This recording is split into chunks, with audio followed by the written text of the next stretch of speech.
Are you having a fever? Now we're up. Okay.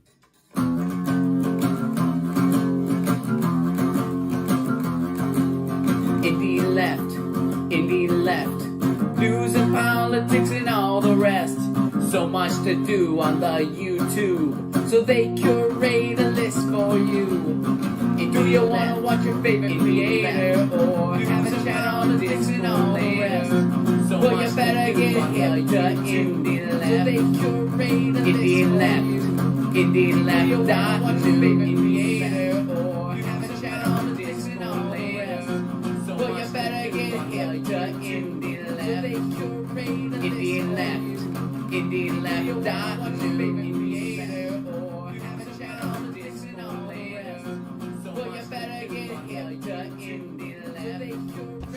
Hey everybody, it's Sunday night. What's going on? It is Indy. It is Reef. It is How Do We Miss That? Is everybody here? Is anybody here? Is there anybody out there? What's up, Reef? Hey everybody, it's Sunday night. What's going on? It is okay. I'm hearing feedback and I'm hearing myself on Telegram. I don't know how to mute that. Is there anybody? Let's see. Out there. Okay, I don't hear it now. Hopefully everybody else still can. Hi everybody. Wow, a few minutes late, but we're getting started. Hey Reef, what's going on, dude? Not much, man. All right, good. We can hear you too. So I didn't mess up anybody's mics. Good evening and welcome to the show. There we are. Now is not the time, dog. Ah, Papa! Dog waits till things starts, and then he's like, "More, I want in." Papa. So, hey everybody. Anybody who's here in chat, welcome to How Did We Miss That? So, as everybody knows, and I will bring up my... Where's my spiel? Ugh, see, everything is all messed up here. So, we're a little behind schedule today, and that's okay. But let's bring up where are our show notes, and now that everything is getting messed up. Because it is. Oh, here we go. Here's my notes. It's technology. Technology. Here we go. Welcome, everybody, to How Do We Miss That? How Do We Miss That is a show airing on YouTube, Twitch, Facebook, Twitter, and Odyssey Sunday nights at 10 p.m. Eastern, reviewing a few big stories that we haven't seen covered much in leftist space in independent media for the last couple of weeks, because it's been 2 weeks since we streamed last. So, co-hosted by me, Indy, founder and editor of Independent Left News, and this guy, Ref Breland, yeah, see that? Creator of the Jimmy Dore Discord and host of the Reaper After Dark show, which had another fun show that this past Friday night. Great. And all the stories were featured in our Substack, leftist.today, at the top of our website, independentleft.news. And, yeah. So want to give a shout out to all of our patrons, Ko-fi supporters. We've got Nikki, Radical Leftist Agenda. We've got Les Bones. We've got Noli. We've got Eric. We've got Richard and Richard M. And we've got Robin. So thank you all so much. Of course, thank you to the volunteers, Nicole and Darlene and Big Mad Crab. And shout out to Alex Davidson this week, of course, like in every Substack post like he does every week. And big shout out to Tara Reid, who has been kicking butt this week and going all over the place, getting herself set up, and love helping her and giving her all the support we need. Last night did Friends of Indie Left with Kit Cabello. Definitely check that out if you have not already. Miguel, welcome. How are you? Welcome. And then and Tuesday at 4 p.m. Eastern, I will be going on TNT Radio with Misty, which is going to be awesome. I'm really excited for her new radio show. Is it before or after Shawshank Redemption? It's going to be after, I'm guessing. So it's been a busy few days, and it's awesome. Last week took a first business trip in 2 years, and that was awesome experience. Just wow, getting out of the house and getting to actual restaurants and seeing people in person was so badly needed. Yep. And yeah, it was so successful, I think, and we'll see exactly what comes out of that soon enough, but just seeing everyone was enough.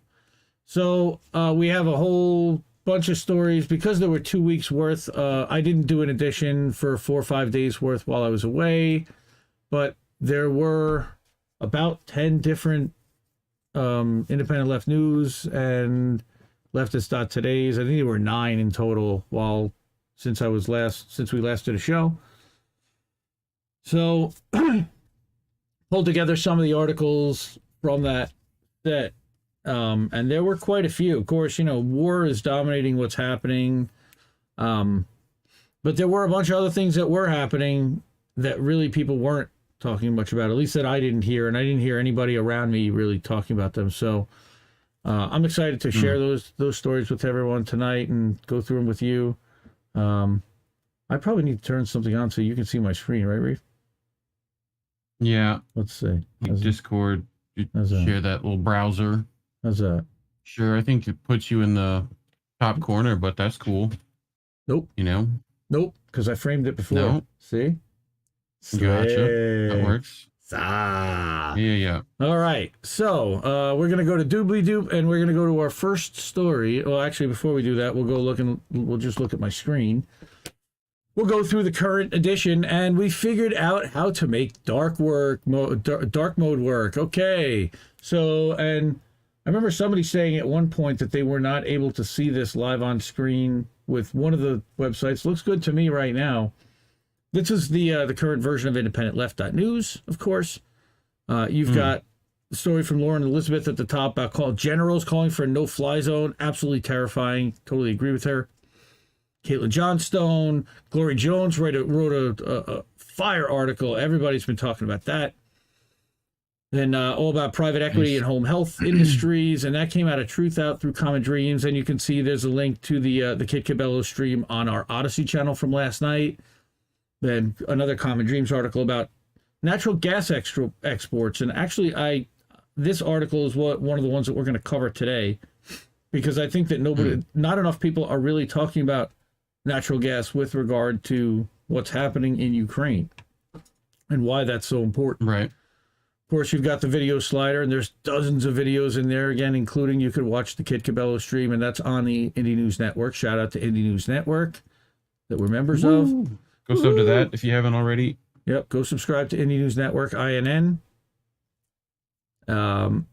So we've got, and again, there are dozens and dozens and dozens of stories, and that's just today's edition. I also wanted to give a shout out and call out to the fact that you can go historically back by edition, day by day, and go back and see what was Wednesday's edition that we're pulling the story from on Wednesday. And this is what it looked like on Wednesday, and you can share Wednesday stories right from here, which is really cool. Big fan of this platform still. It's still an excellent tool to share and find and aggregate news. Sorry, everybody. Just a little froggy throat.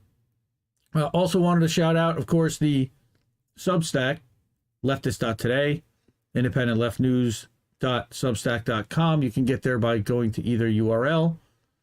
You can watch the stream currently here. This is the current latest Substack where we talk about the episode for tonight. After tonight's episode, I will update it with all of the links to all different articles that we're going to cover. Everywhere you can find support and have fun with Indie Left and INN. Nice. So that is our little commercial about where you can go, how you can find, let everybody get caught up. Warren, what's up, brother? Eric, how are you, fam? That was some crazy streaming by RBN this weekend. Give them a lot of credit for the third-party summit and for bringing together third-party candidates, as well as people who don't believe in electoral politics.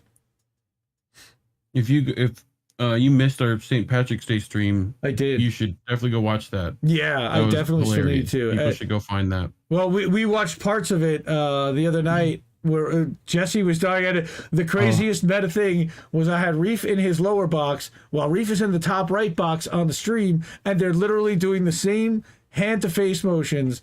And I was like watching. It was like you were miming yourself. It was classic. So it was this. It was my face was hurting. It was bad. I can't believe what? Oh, that was too much. Yeah. So that was our fun. Great. So definitely check out the extra booyah from Thursday night from St. Patrick's Day. Check out. Hopefully he gets that clipped up good, because that's going to be a great clip. Oh my God! And then, who did you have on Friday night? I know you had Ricky on Friday night. Noli was there. Jesse showed Ricky, up, right? Noli. Yep.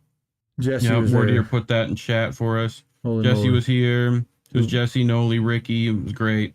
Yep. You know. Good times. And again, so talking to Kit last what else night, we missed before that? I think You did Kit. I think Kit had a few, tied a few on, and that was cool. And he was definitely toasting some Japanese whiskey, I believe that was. So we definitely had a good time. And check out the conversation with me and Kit. He had a lot to say about independent media. He had a lot to say about censorship. He had a lot to say about what's happening in the space in the world today. Oh crap, I just lost something. Anyway, that was I love the Chicago boys. So anytime hopefully I'm going to get Kit on mine soon. That's supposed to happen at some point. But, maybe him and Bacon. And we're should be a good stream. And we're hoping that Kit's gonna have some more of the INN people on Hard Lens moving forward. He, as we talked about afterwards, he said he's really been head down and focused on getting the new studio up and on what Hard Lens has been working on, 99 Perspectives and Chicago Corner, and they're so focused on what they're up to, they really hadn't paid attention and known what we were up to when they heard all these different independent creators that had come together to help each other and amplify each other. He was like, "This is fantastic, yeah." And who are all these people? Right. Oh, send me a list of everyone and let's get them on. Let's get them on Hard Lens sooner rather than later. I want to have all of them on. Like, yeah, absolutely, let's do that. Yep. So for sure. That's gonna be great. Noli, shout out. How are you? Welcome tonight. Glad to see you as always. I'm sure Green Wiccan, Frankie Lee will be here at some point. Excited for her to be here. Yeah. Her reconnecting with everybody. So again, let's get to a few stories. Diddly Doot and Indie Maine, and we will go to our first one from my friend Judd Legume, Popular Info. And again, here's a little talking about energy, talking about Ukraine, talking about Russia, the audacity of oil. And what he's talking about here is the oil companies, American Petroleum Institute. Right. So it's oil and gas, right? But what they want to do is pressure the U.S. government to roll back environmental protections, right? So this is what they've been up to, and what they're saying is... Clean Water and Clean Air Act gone, or... Yeah, exactly, pretty much. So what they want is, what they should do is be upping, if they claim to be so patriotic, they should be upping U.S. production, because to make up for the 7% loss in production that we're going to be losing if we're boycotting Russia's oil, which we're doing right now. Okay, and this had happened back on March 7th. So you're talking almost 2 weeks ago at this point. So, the administration discouraged American energy, and that it had halted new federal leasing, key to future energy investment and production. So here they are, like, kind of crapping on what the administration was doing about drilling permits, about blocking development in Alaska. They want to drill, baby, drill. Right? That's what the APIs thing was. But what they're not doing is they talk about what the Biden administration isn't doing, and other claims of misdirection. Biden did nix Keystone XL, right, but would not have had any impact on Europe's dependence on Russian energy, which is true. All right, more fundamentally, current level of fossil fuel production in the U.S. doesn't reflect the industry's capacity, but rather it's their desire to keep supplies constrained and prices high.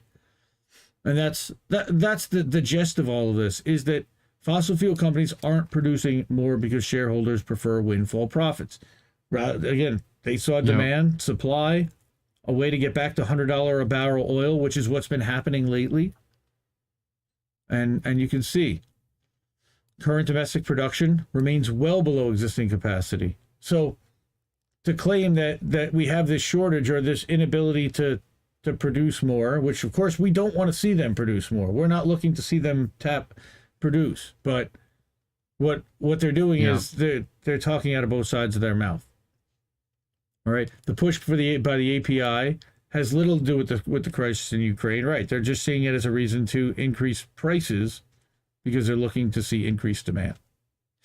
It's an effort to exploit it, to undercut long-term efforts to transition to clean energy. That's the other thing they're trying to do.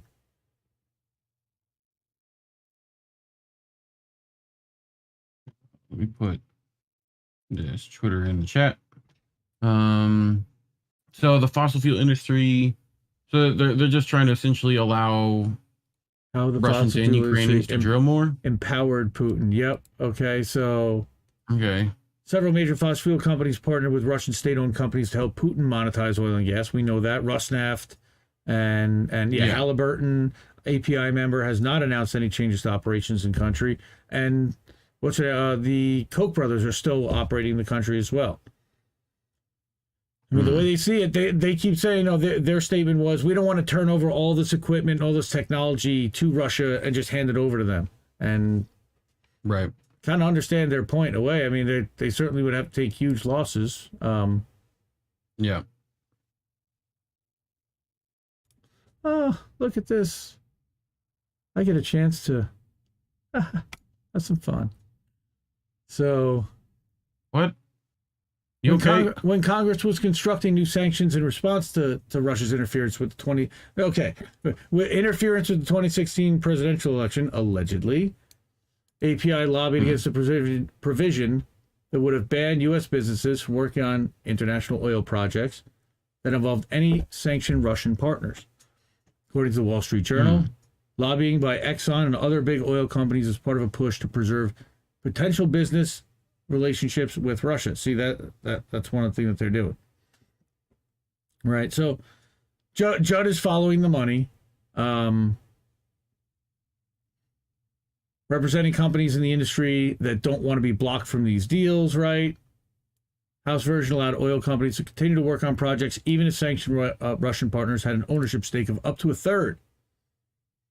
Wow. Yeah. The amended bill appropriately focuses sanctions on the intended target, Russia and its energy firms, rather than inadvertently benefiting Russia at the expense of U.S. companies. Hilarious. That's an interesting needle thread. Although, again, API testified against legislation which aims to stop construction of the Gazprom-backed Nord Stream 2 that would carry Russian natural gas across the Baltic Sea to Germany. So, wait, are they against this? They're against legislation which would try to stop Nord Stream 2. Because we, as a sovereign nation, can't stop a pipeline happening between two countries that want to have it. Right. The bill became law over API's objections.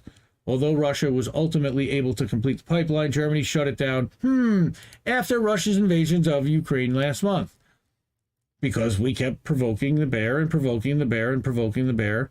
And as the thing was about to go operational and Germany would not certify the pipeline, which was completed and awaiting certification, on top of the fact that, again, Ukraine had been shelling the Donbass region, if they weren't going to let that thing go operational, that's part of what happened here. And that's one of the big things, again, that I didn't think anybody was talking about was the gas pipeline and the impact of what the gas pipeline will, and the importance of the gas pipeline when it came to this action that was started by, in this case, the invasion of, or the protection and why of NATO the was trying to Donbass control region. that whole area. Yeah.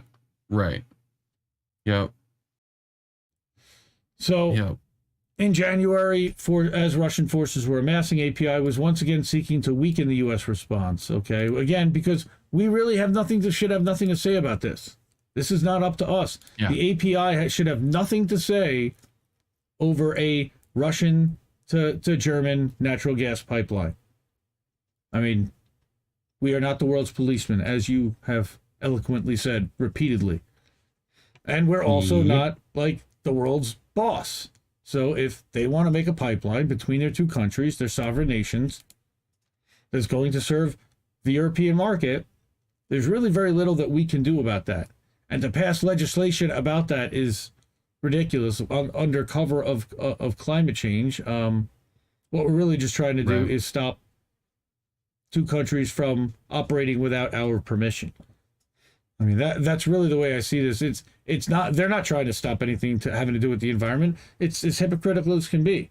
Our Congress is doing nothing else to try to help the environment in a lot of ways. So this is what you're doing? No, this is to serve your donors in the American Petroleum Institute.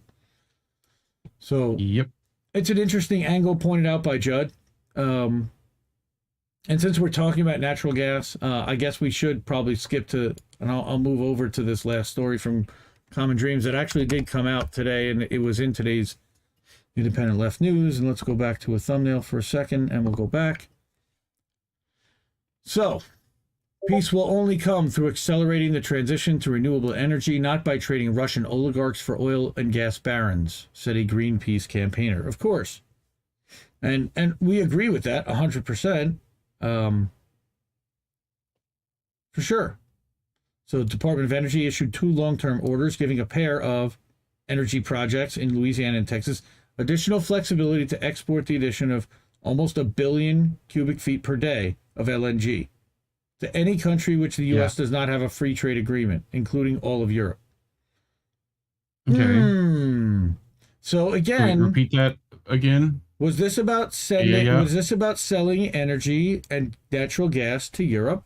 Because we issued orders giving a pair of Cheniere energy projects in Louisiana and Texas the additional flexibility to export the equivalent of 750 million cubic feet per day of LNG to any country with which the U.S. does not have a free trade agreement, including all of Europe.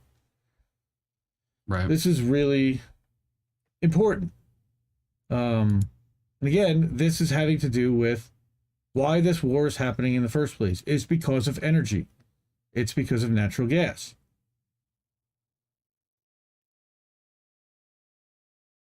Nice. Like this clown. So we've got a clown. We've got a clown in chat. Yeah. We've got to never get to the point, clown. Never gets to the point. Yeah. Peace will only come through accelerating the transition to renewable energy, agreed, not by trading Russian oligarchs for American oil and gas barons. Yes. Biden administration's decision to increase gas exports empowers the same big oil companies, right, that are fueling conflicts around the world and are responsible. The API, for example. I'm sure they're just thrilled about this. A conscious choice to double down on global fossil fuel dominance. Agreed. Yeah. Aha! Somebody can cry more. Cry more. As Common Dreams reported last week. Right? Bill McKibben argued, that Biden should immediately invoke Defense Production Act and get the American manufacturers to start producing electric heat pumps so we can ship them to Europe. Right? Getting away from fossil fuels and carbon. In the meantime, Biden administration apparently decided to boost gas exports. Yeah. Okay, they're seriously considering the pump, the electric pump thing, which again is still gonna have to burn a ton of coal just to get the electric pumps because it's not all hydroelectric power. Okay, U.S.-based Protect Our Water tweeted that exporting more gas is not a viable option to solve Europe's energy crisis. Agreed. Okay, but that's certainly what we were looking to do was increase our exports.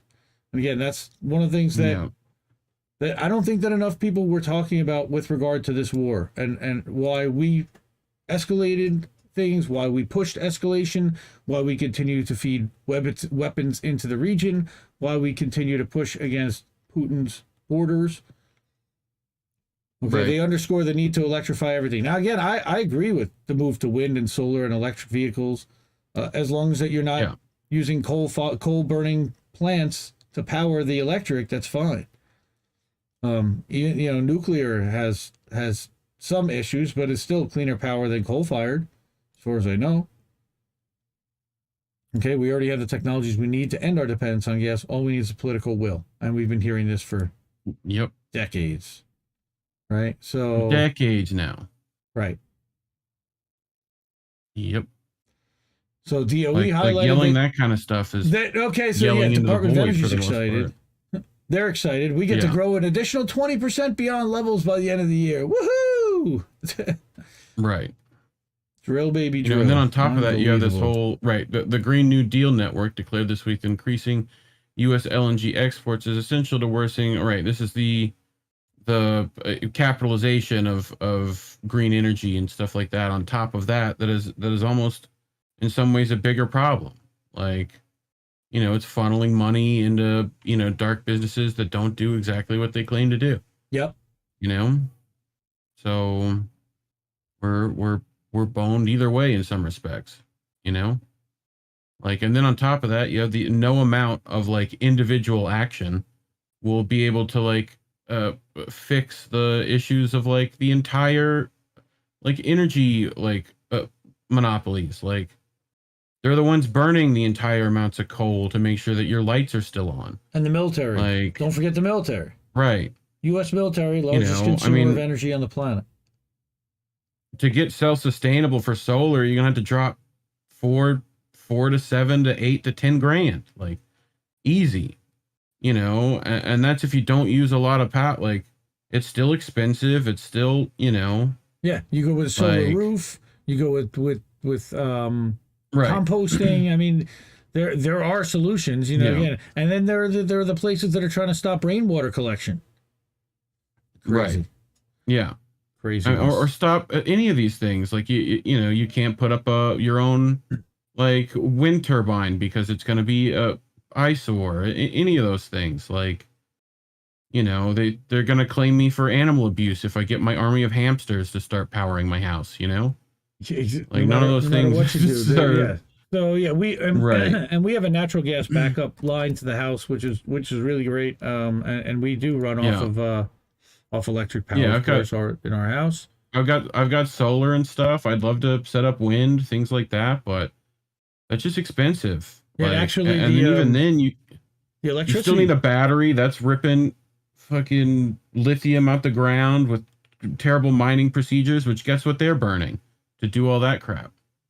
Hamsters do turn green, especially on St. Patrick's Day, right, Eric? Yep. So. Yep. Yeah, that's the gas tie-in to what's happening in Ukraine and Russia, and us trying to up our exports because, of course, the and I hope this is working, but on Telegram. So yeah, we want to increase exports. Why? Profitability for private organizations. I mean, this is all, again, privatizing the gains. So who's going to end up the beneficiary of this? The shareholders. And who ends up holding the bag is everybody else. E-Heller in the chat talking about lava-based solutions. Yeah, no, geothermal is great if you have volcanic activity. It's fantastic. This is why Norway and Iceland have both been doing that for a good minute. I don't know why Hawaii isn't doing that as well. They should be. But... yeah, for sure. All right, next story, and this one was a doozy. And I saw this story come out, and it's a real tragedy in a lot of ways. Right. And it was pretty much universal. It comes out, and you can see Brettrenaud, and again, terrible. He's killed in Ukraine, covering this crisis. And Loki? It looks like Loki. No, it's not. It looks like Loki a little bit. It's Brettrenaud. Now, the narrative and the spin around this story is ridiculous. Massive. Redonkulous, okay? Yeah. I hate to even use that word. It's really terrible. But I have to give a lot of credit to Jordan Schachtel of the Dossier for smelling out the bullshit immediately. And the minute I saw this story, it came out like a week ago Saturday or so, maybe even 2 weeks ago. No, it was a week ago. It was the 13th. And I smelled something weird with the story. First of all, it started out at AFP, which is a State Department outlet type of journalistic, whatever you want to call them. Right. Yeah, they are a news outlet. But they're an overseas type of rah-rah, a very pro-USA, again, State Department type of talking points, CIA talking points. You'll see a lot of stuff aligned with pro-USA stuff, of course.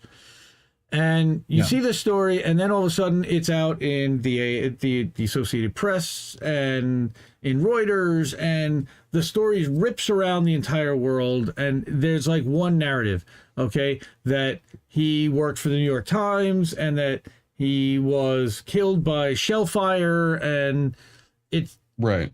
A story and a narrative is built, and a legend is built. And somebody even commented, I think it might even be here in the comments or somewhere on Twitter, about like, this sounds like, I hope he's not just like good old Shoe. Doesn't turn out to be just like good old Shoe. And I don't know how many people have seen the movie Wag the Dog, but they basically drum up sentiment for somebody who is trapped overseas, in this case is killed overseas, and they're building a story and a narrative with even a name that might be catchy, and it's trying to emotionally tie Americans, say, look, even journalists are being killed when they're in a war zone. Now, this guy flew to a war zone to cover this. So it's not like, he didn't know. But here's the story. So the tragic shooting was likely committed by Ukrainian forces, not Russians. Wait, what?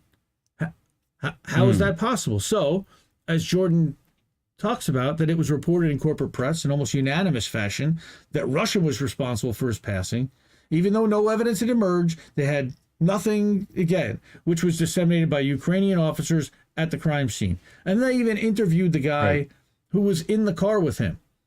And you'll see that, and he talks about it in a way. Gunned down by Russian troops, okay? Reportedly killed by Russian forces. Guardian. Right? Yep. At a moment's notice, powerful world leaders and individuals routinely condemned Russia for the tragic death of the American citizen. Again, this was constructed. This was an entire narrative that was, they had this PR stuff all ready to go, everybody, and it happened within minutes. State Department spokesman, then you have the leader of the UK, the prime minister. Yep. There's just one big problem with that narrative, and it's that all the available evidence we have points to the Ukrainians, not the Russians, being responsible for the tragic shooting, which again is a tragedy. Now, why is that? So now, as it turns out, they had been contracted by Time magazine. The fact that he worked with the New York Times in the past, he was a freelance journalist. They wanted to use the word New York Times to get everybody emotionally tied to this story, because everybody knows the New York Times. Time magazine, nobody gives a crap about Time magazine necessarily. But the New York Times is a national treasure. You attack the New York Times, you attack the United States. Hilarious, right? So this morning, Renaud and his crew, which had been contracted with Time, were traveling through the outskirts of Kiev, okay, and on their way to document the plight of the refugee situation. So, according to the Ukrainians, the vehicle came under fire from Russian forces, resulting in his death. And after he was killed, Ukrainian police and public affairs officials took videos and photos of his still warm body and posted the display on the internet for the world to see, which was disgusting. His body was put on display, they said, to showcase the indiscriminate brutality of the Russians. There's only a couple of issues here. So, National Police for Kiev, one of the first, if not the first, Ukrainian official to accuse Russian troops of killing Renaud. Several other Ukrainian officials then echoed his claims, describing them as responsible. Still no evidence yet. Right. But since the initial PR campaign, compelling evidence, in addition to multiple eyewitness testimony, has emerged to tell a very different story to these events. Wait, what? Again, where have you heard this? I didn't hear this anywhere else really but here. This guy nailed it. Yeah. All right. So, shortly after the incident occurred, a video was posted to social media with Renaud's body on display in the background. In the video, and I'm not going to play it, a Ukrainian soldier says the shooting occurred in the settlement of Romanovka. Okay, so what again, I don't want to show it. It's almost 50 seconds long. It's horrifying. But the location is very significant because it established that the shooting took place well within a swath of territory that remains within the lines controlled by Ukrainian forces. Now, it's possible troop movement shifted in the early hours, but there's no documented evidence of Russian troops being anywhere near that crime scene before, during, or after the incident. Right. The Russians have in recent days repeatedly shelled the entire area, but Renaud was killed by nearby gunfire, not shelling. All right. So, and here's a map of where the shell, where everybody is and where this thing took place. Okay, where they'd advanced. And you can clearly see that this is not controlled by Russian forces. Here, distance between the area of the shooting is 2 kilometers, and the Americans were even behind a slope, so it's rather impossible for Russians to be shooting them that way with small arms gunfire. Yeah, mortars, yes, but that shit, no. Right? Yeah. So another piece of information came out earlier this evening when the New York Times confirmed that the incident occurred at a Ukrainian checkpoint. Even more suspicious. Right? Traveled around the world, he was shot to death while filming in Ukraine. So, So here's what the Times reports, that he was shot in the head when Russian forces fired at his car, which was being driven by a local civilian across a Ukrainian checkpoint near the border of Irpin. Okay, this again establishes that he had been moving through Ukrainian, not Russian checkpoints, and not. Now, here's where the most important piece of testimony comes into play. And it's eyewitness Juan Arredondo. And I think that you've been continuing to follow and share some of his tweets. Oh my God, yeah. Oh my God, yep. yeah. He's there. Who was physically in the vehicle at the time they came under fire. He was interviewed where he discussed what happened. Okay, and he's highlighted significant portions of the interview. All right, colleague. Okay, so this is the guy again, 49 seconds in the hospital. I think I can actually play this. Let me see if I have volume here. Let's see if this works. Tell me, please, what is your name? Juan. Juan? Juan. Where are you from? The U.S. Yes. What happened to you? We crossed the first bridge in Irpin. We were going to film other refugees leaving, and we got into a car. Somebody offered to take us to the other bridge, and we crossed a checkpoint, and they started shooting at us. So the driver turned around, and they kept shooting. It's two of us. My friend is Brettrenaud, and he's been shot and left behind. And how is he? I don't know. You don't know. You don't know what happened to him. I saw him being shot in the neck, and we From got behind. split, and I got pulled into the And who brought you here? an ambulance. I don't know. So this is a critical piece of information because it rules out the possibility that he died from possible Russian shelling or a Russian sniper of some sort. Okay. He's by far a more reliable source for this incident. He makes it clear that the shooting came from the direction of the checkpoint. And the New York Times, backed by other sources, have established the area as a Ukrainian checkpoint.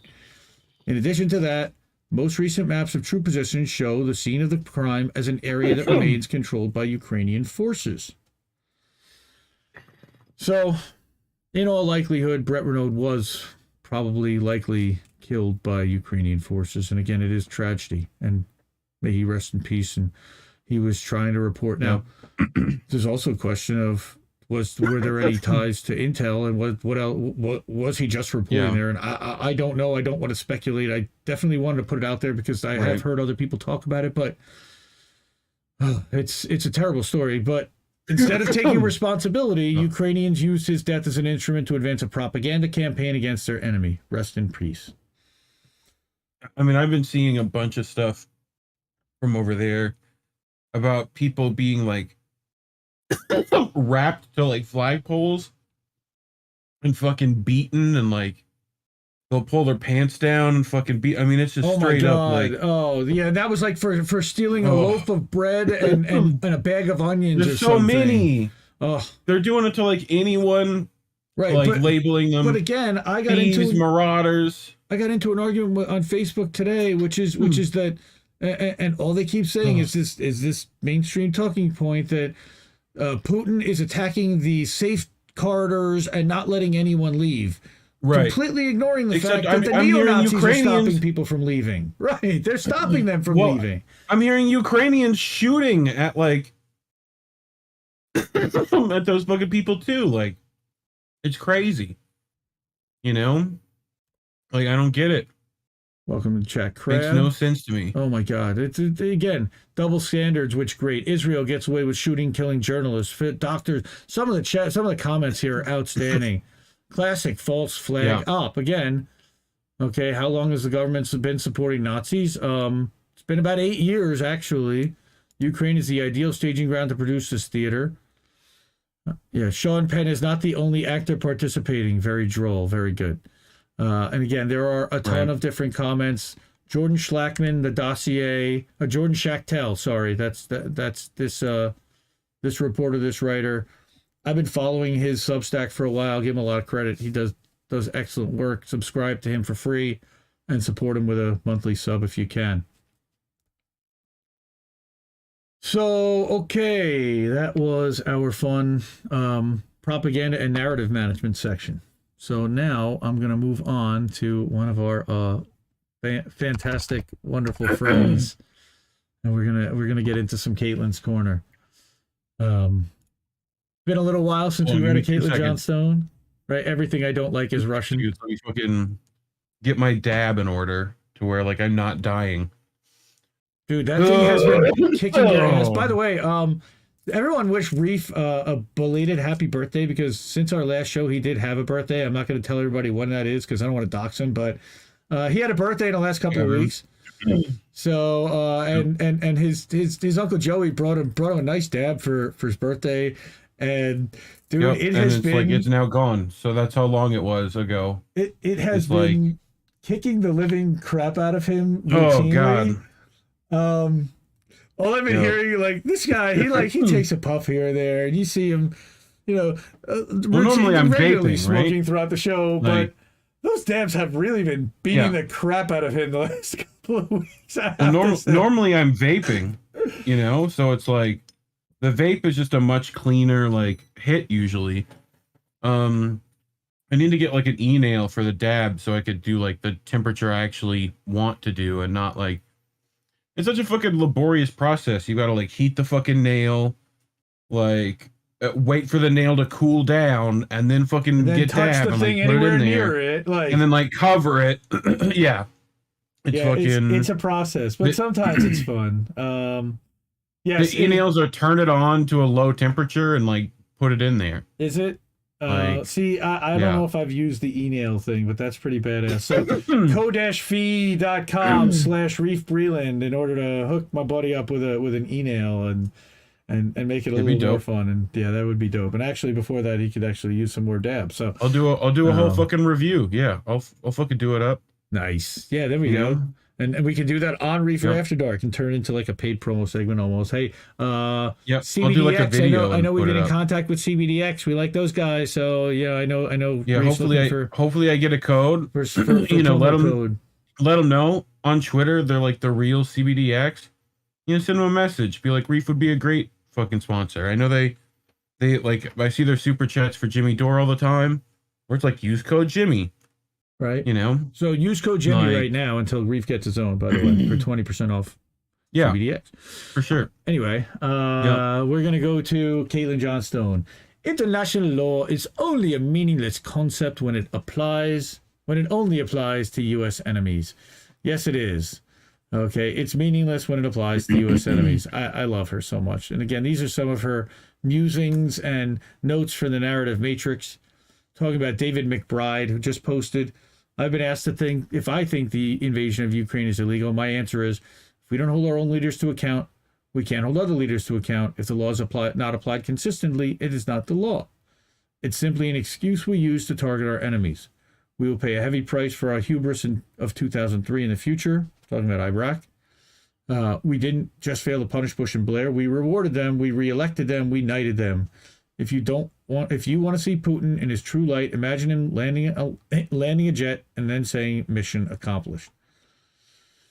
That's pretty interesting take. I think some people weren't like, again, Caitlin's calling it out consistently. Leadership from oligarchy is leadership from oligarchy. And I think that's really the point she's trying to make here. War crimes committed by Australia. Yeah. Okay, so David McBride's a whistleblower. We know about war crimes. And then they charged him as the criminal for reporting on the war crimes of his comrades, which is ridiculous. Mm-hmm. Okay, so neither George Bush, Tony Blair are in prison cells, as we know, which they ought to be. And I think we all agree on that. Bush still painting away. Issuing proclamations of Putin to Hitler, right? Pooty Poot. He used to call Pooty Poot. Right. Now, they, free as birds, are singing their same old demonic songs from the rooftops.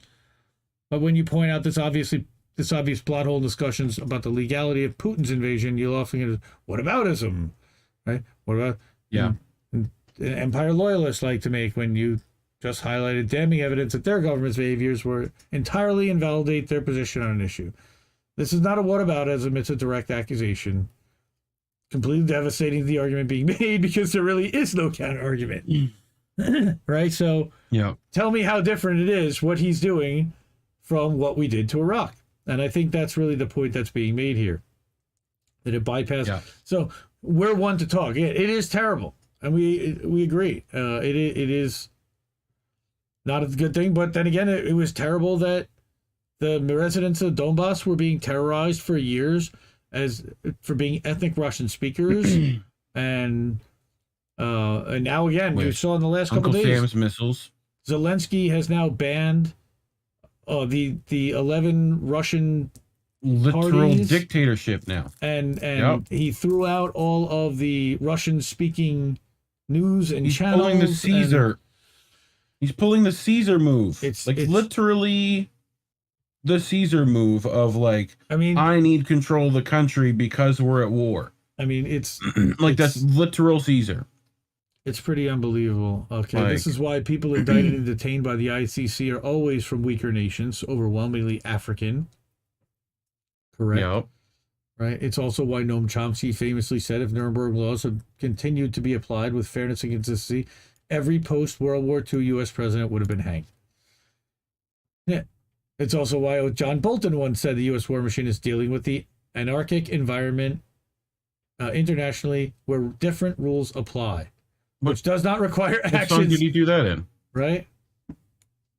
Right? Which Bolton does the singing? That's the wrong Bolton. That's Michael Bolton. Well, he sucks too. Michael Bolton. That's right. Get out of here. Why do you call him Mike? Who are you? Why should I change it? He's the one who sucks. I love that line. Right? So Bolton would certainly like to know, in his bloodthirsty push to manufacture consent for the Iraq invasion, he spearheaded the removal of the Director General of the Organization for Prohibition of Chemical Weapons, the OPCW, our friends that so famously have called out what happened in Syria and the fact that that was a false flag operation, much to Nomiki Kant's dismay. So again, here's Bolton. Sorry. Yeah. Kunst? Who? Sorry. Yeah. So Kunst? U.S. continually works to subvert international law enforcement institutions to advance its own interests.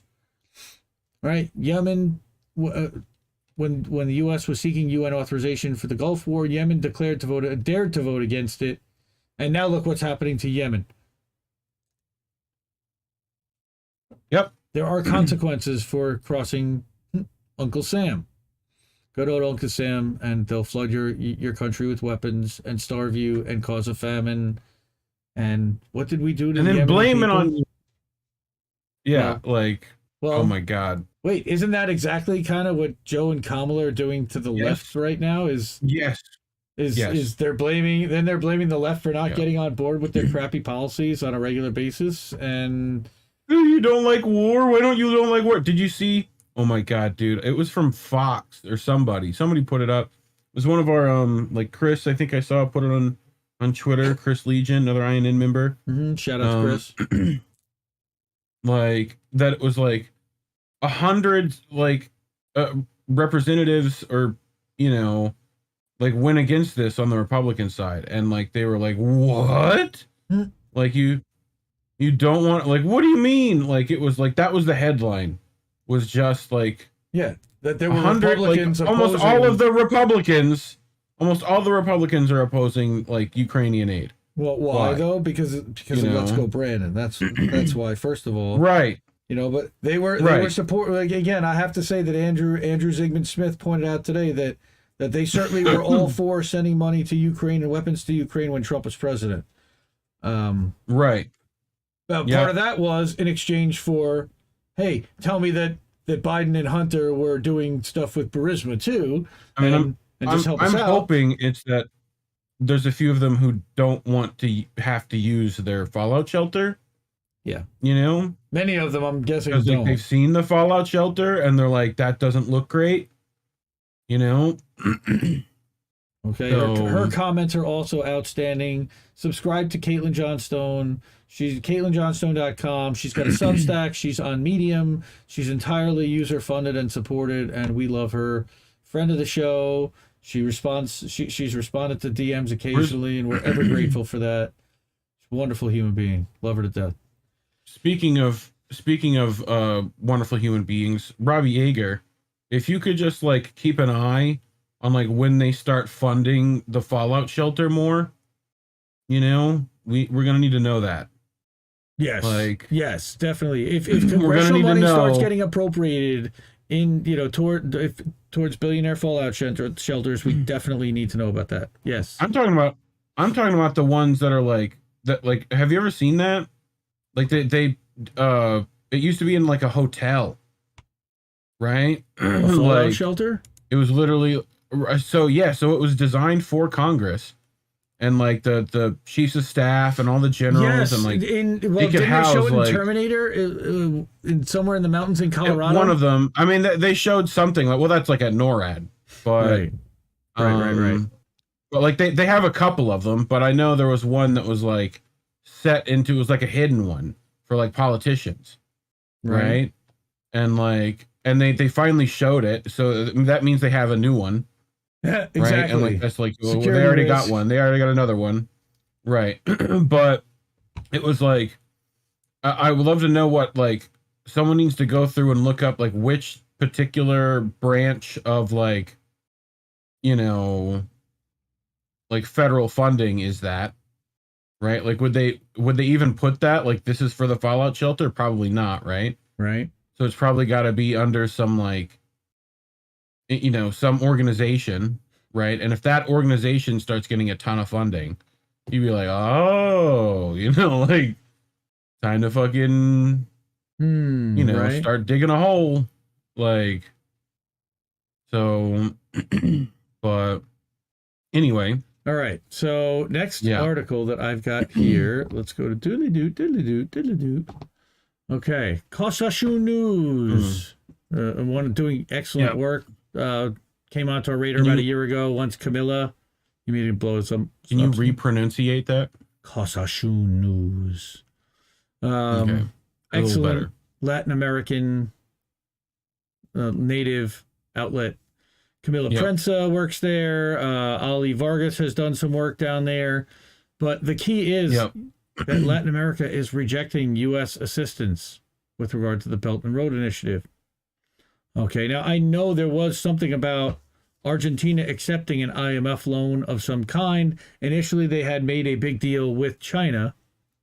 So Latin America and the Caribbean is partnering with China on multi-billion dollar development projects while turning down assistance offered by the U.S. 21 out of 31 countries in the region, both friends and foes, have joined Belt and Road, much to the dismay of U.S. lawmakers.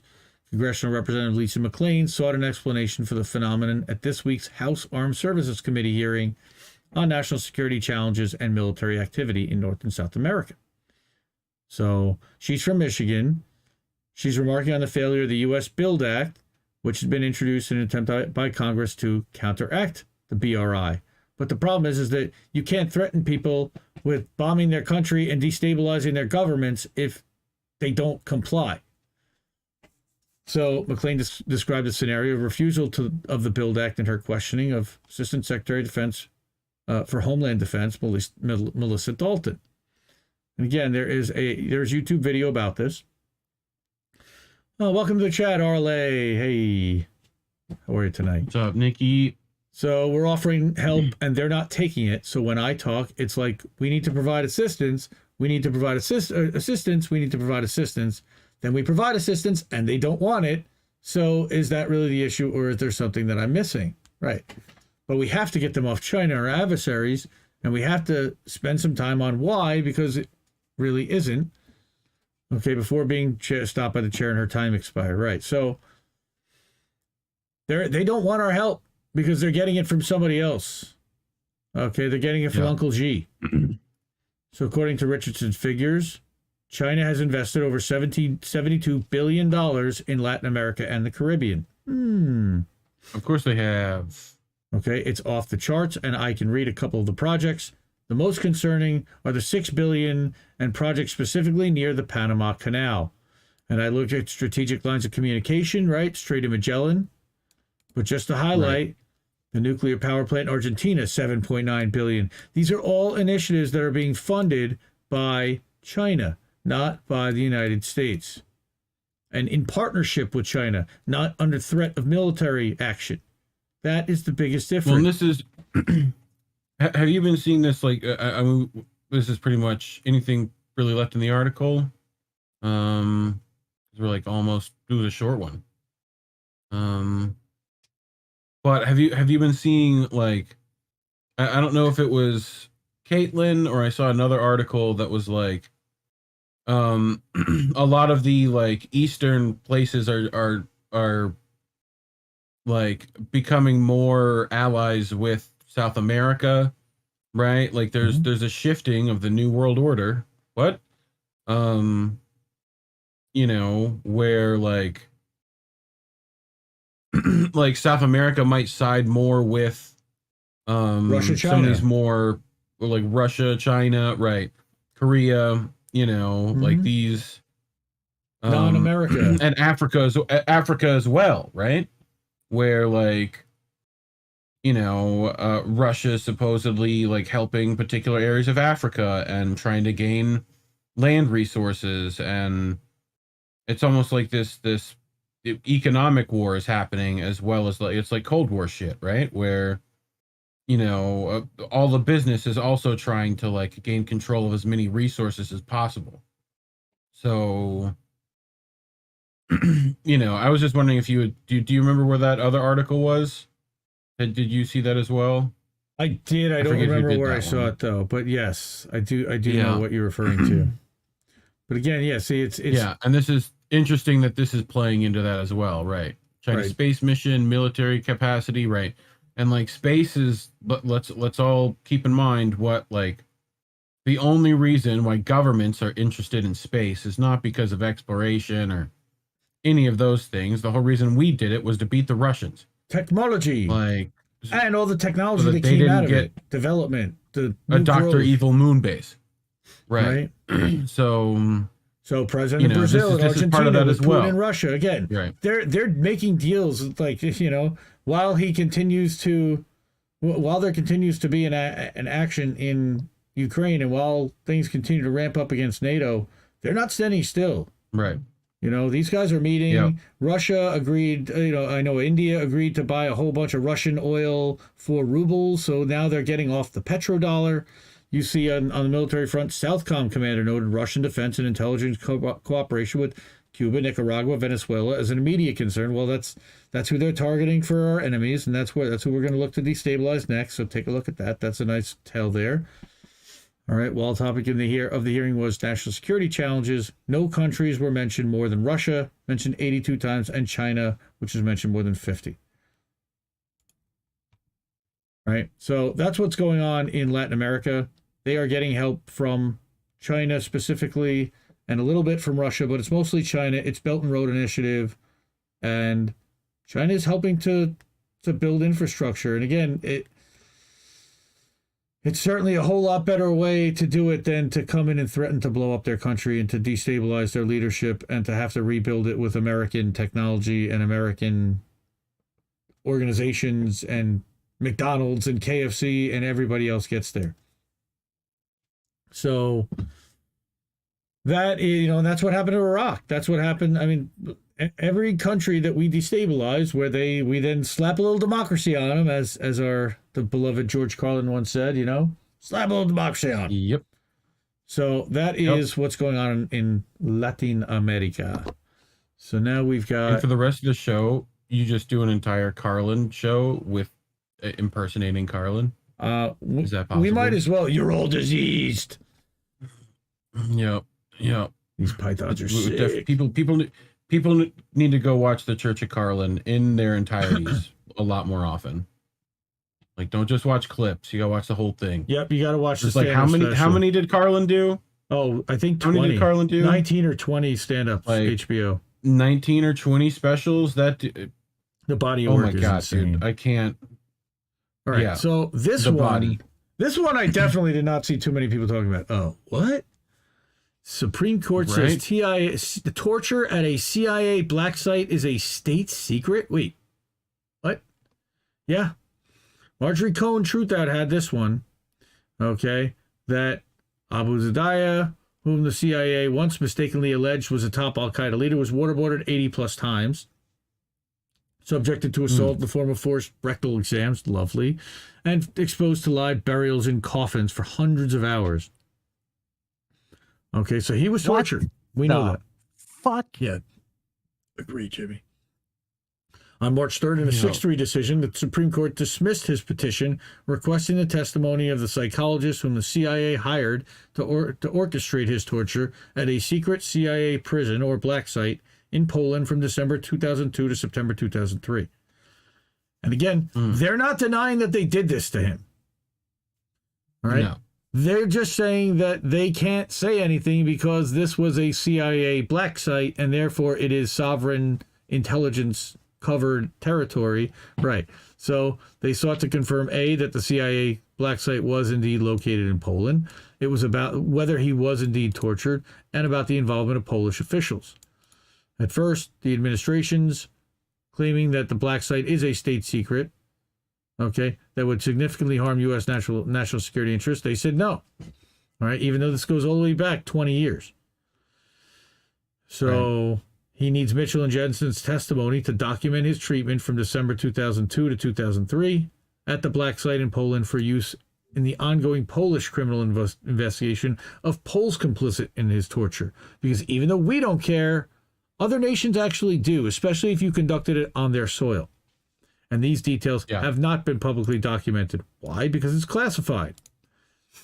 So Mike Pompeo wrote that although enhanced interrogation are no longer classified, CIA black site in question remains a state secret. The location at least does.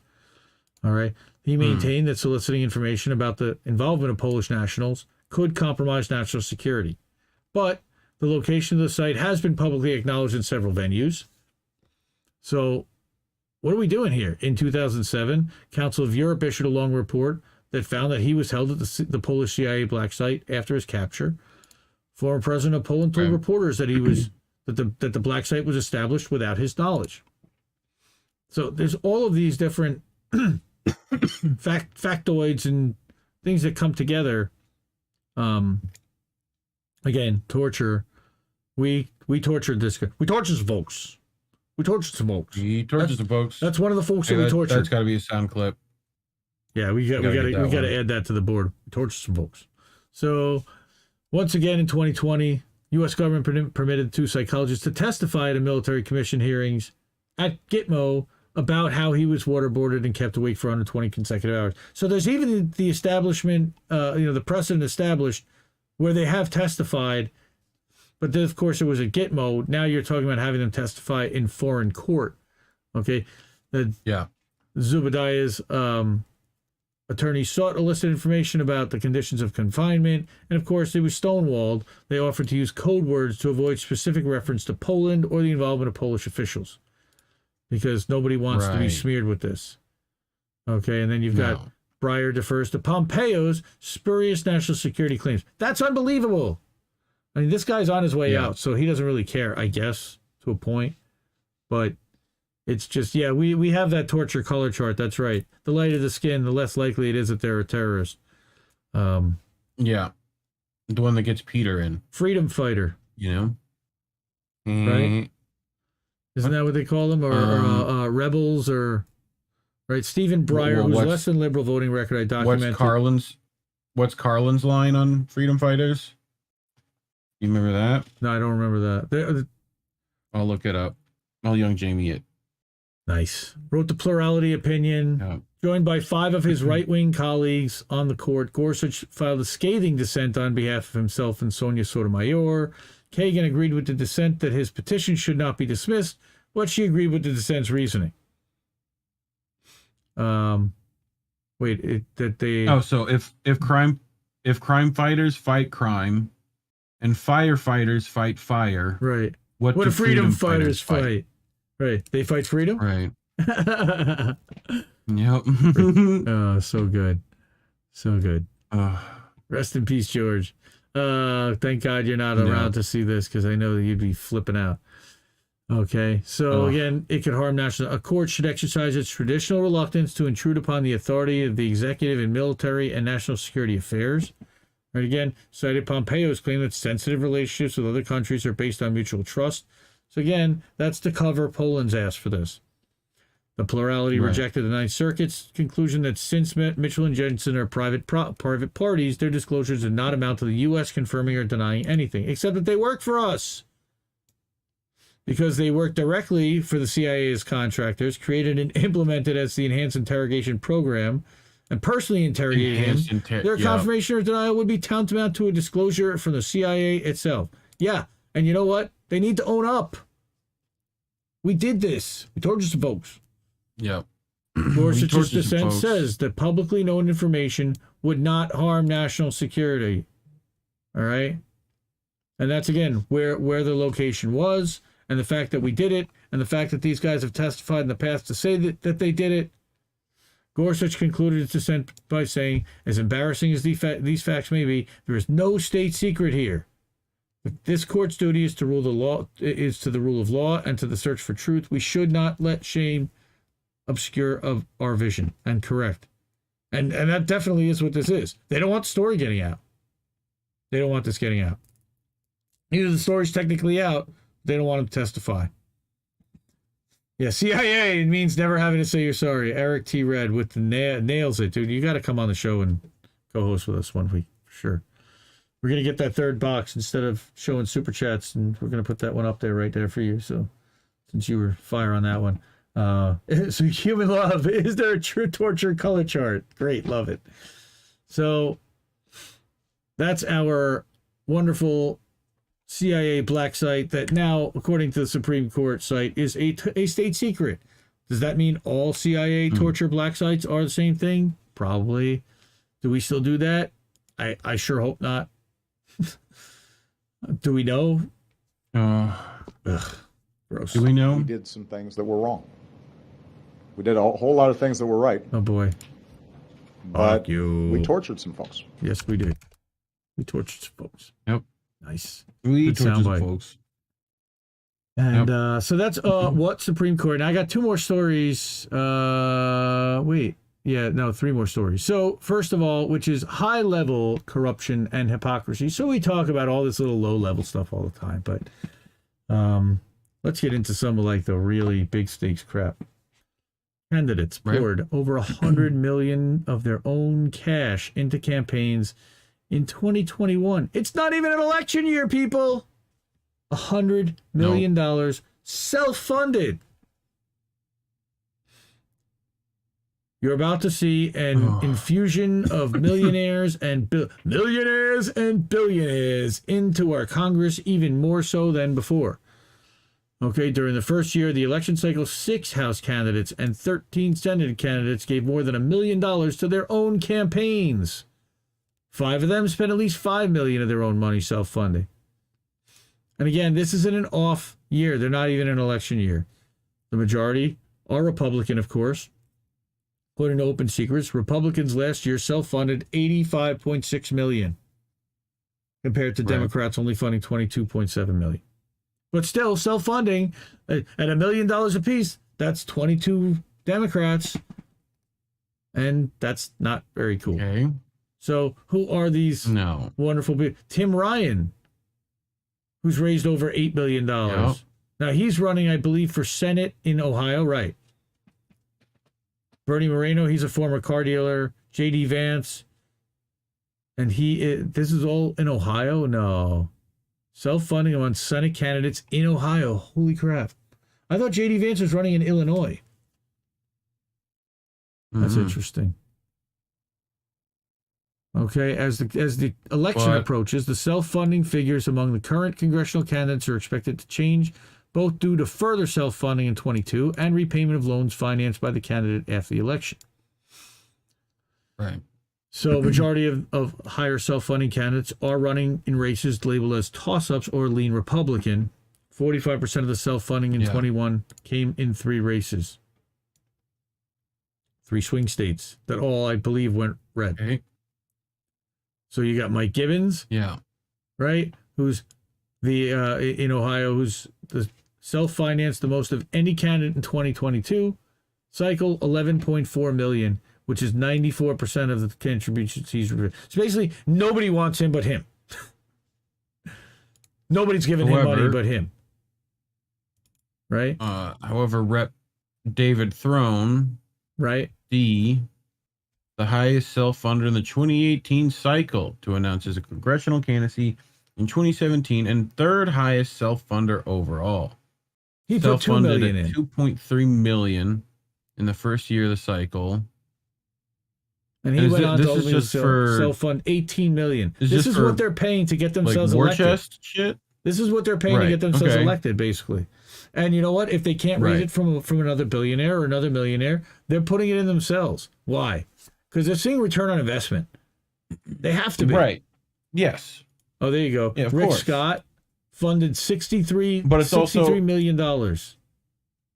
It's also part of this revolving door stuff too. It's just, it revolves both ways. You can go from business, make a bunch of money, and then when you want to change things in business to better suit your business, you go into politics. Or and then you own businesses, back then in. you make deals with your state, like what happened with Rick Scott, Right. who owned the testing labs for drug or testing. or your kids still own them, or your wife's friend, or you know, whoever. Like you're still going to coffee with the boys, you know? Like It's unreal. Okay, so right. Trone is up for re-election. Playing golf. He self-funded about $500,000 in 2021, more than 93% of his campaign. So again, these guys are self-funding and they're not getting money from anybody else. And they've got name recognition and they're incumbents or former candidates. Right, this guy lost to Jamie Raskin, the most a House candidate ever self-funded at the time. He had put in $13 million, but lost. He's coming back for more. And Jamie Raskin, they have to point out that he only put in the maximum of himself at $2,700, which is pretty funny. Because Jamie Raskin's not a billionaire. He's a shitlib, but he's not a billionaire. Second biggest self-funder 2021 was one of Gibbons' many opponents vying for a Republican primary win, Matt Dolan, $10.5 million. Okay. So all this money is pouring in. And where is this money going to? It's going to advertising. It's going to consultants. It's going to PACs and being funneled to other candidates. That's the other thing that's happening here. And here you go. You've got Pat Toomey and Mehmet Oz and then Oz, Dr. Oz. He's put $5.9 million, $5.2 million of his own money. He raised $700,000. The Democrats did it on the national stage with Bloomberg. What's his name? Bloomberg. Right. Yeah. At like what did he pay to get on? Oh, $100 million, something like that. I mean, it was some ridiculous amount. All right. So also the only Democratic candidate to self-fund with at least $5 million in 2021. Who's this? Sri Thaindar. Who is Michigan State Representative, contributed $5 million to his bid for the open congressional district seat in the House. This is what House seats cost today. Tens of millions of dollars. It's a big club, and we ain't in it. That's one you've got to grab. That's one you've got to grab for the soundboard. All right, you and I are not in the big club. All right, Glenn Youngkin contributed $20 million to his own campaign. The candidate who lost self-financed to $5.8 million. This guy lost at the Republican convention. He's out $5 million with no governorship. Right. So you better play. You better play for keeps, and you better play to win. Yeah, it's unreal. Which is why I'm sure a lot of people don't try to do this because they don't have enough money to like throw at things like. And in the last couple of years, you've got people who have become billionaires and multimillionaires that will now have the funds to be able to do this moving forward. And none of them are lefties, I can tell you right now. Greg Abbott self-financed to the tune of $5 million last year. A challenger to Greg Abbott, Don Hoffines, $5.2 million, and received an additional $2 million from his twin brother Phil. And he won 12% of the primary vote, placing third. And where did all that money go? It lined somebody's pockets, and the party certainly got wealthier. And what didn't it do? It didn't help the people. No. All right. Phil Huffines self-financed $7 million, and Don gave him $100,000 when he ran for Senate, unsuccessfully ran for Senate. Like, there's an entire cottage industry around blowing money from huge, from very wealthy people, and then losing a Senate race or a House race, but getting the name recognition and making a deal with somebody else that makes it all worthwhile. All right, there's John Cox, Republican, poured more than $20 million of his own money to defeat Governor Newsom in the general and during the recall. And like you said, the 2020 election attracted record-shattering self-financing topped by Bloomberg's billion-dollar self-finance campaign. Steyer's $341 million pales in comparison, but it's actually more than 19 times the amount that Donald Trump self-financed in 2016. Wow. That's still insane. Yeah. This is corruption and hypocrisy at a scale that this is why we can't have nice things. Shout out to Catherine Huggins over at Open Secrets. And along the lines of high-level, high-stakes hypocrisy, I thought this one was a little fun. I'm a racing fan. Hold on, let's go back to you and I while I close this down and blow this up for everyone. But this is a little bit of levity. And I know that there's much larger problems in this world having to do than race cars and race teams. And these are all billionaires and billionaire toys.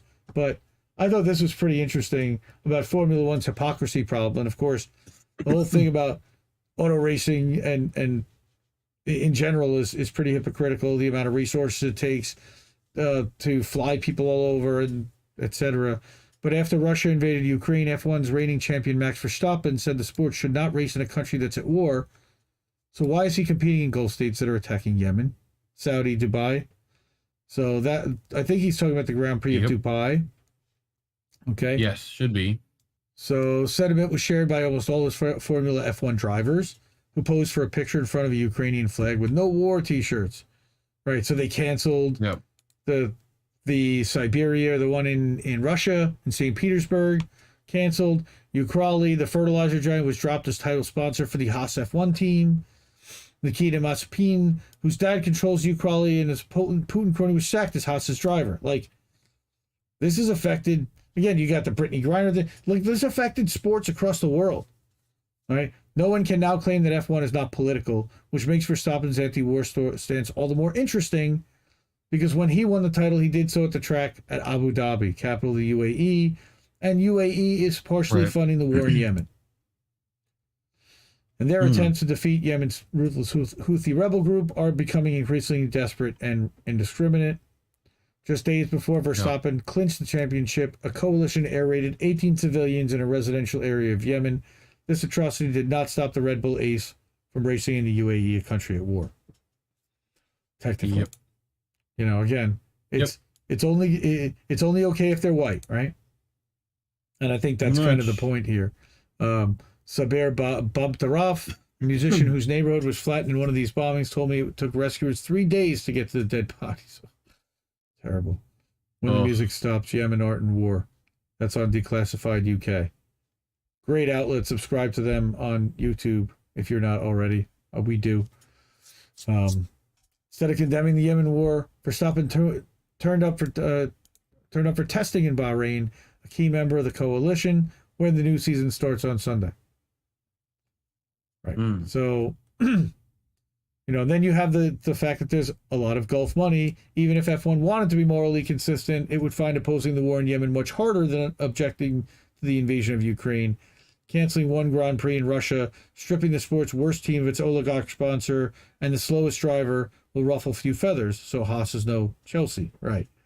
Gene Haas is an American partner with Tony Stewart, actually, in NASCAR, and he makes Haas CNC machines.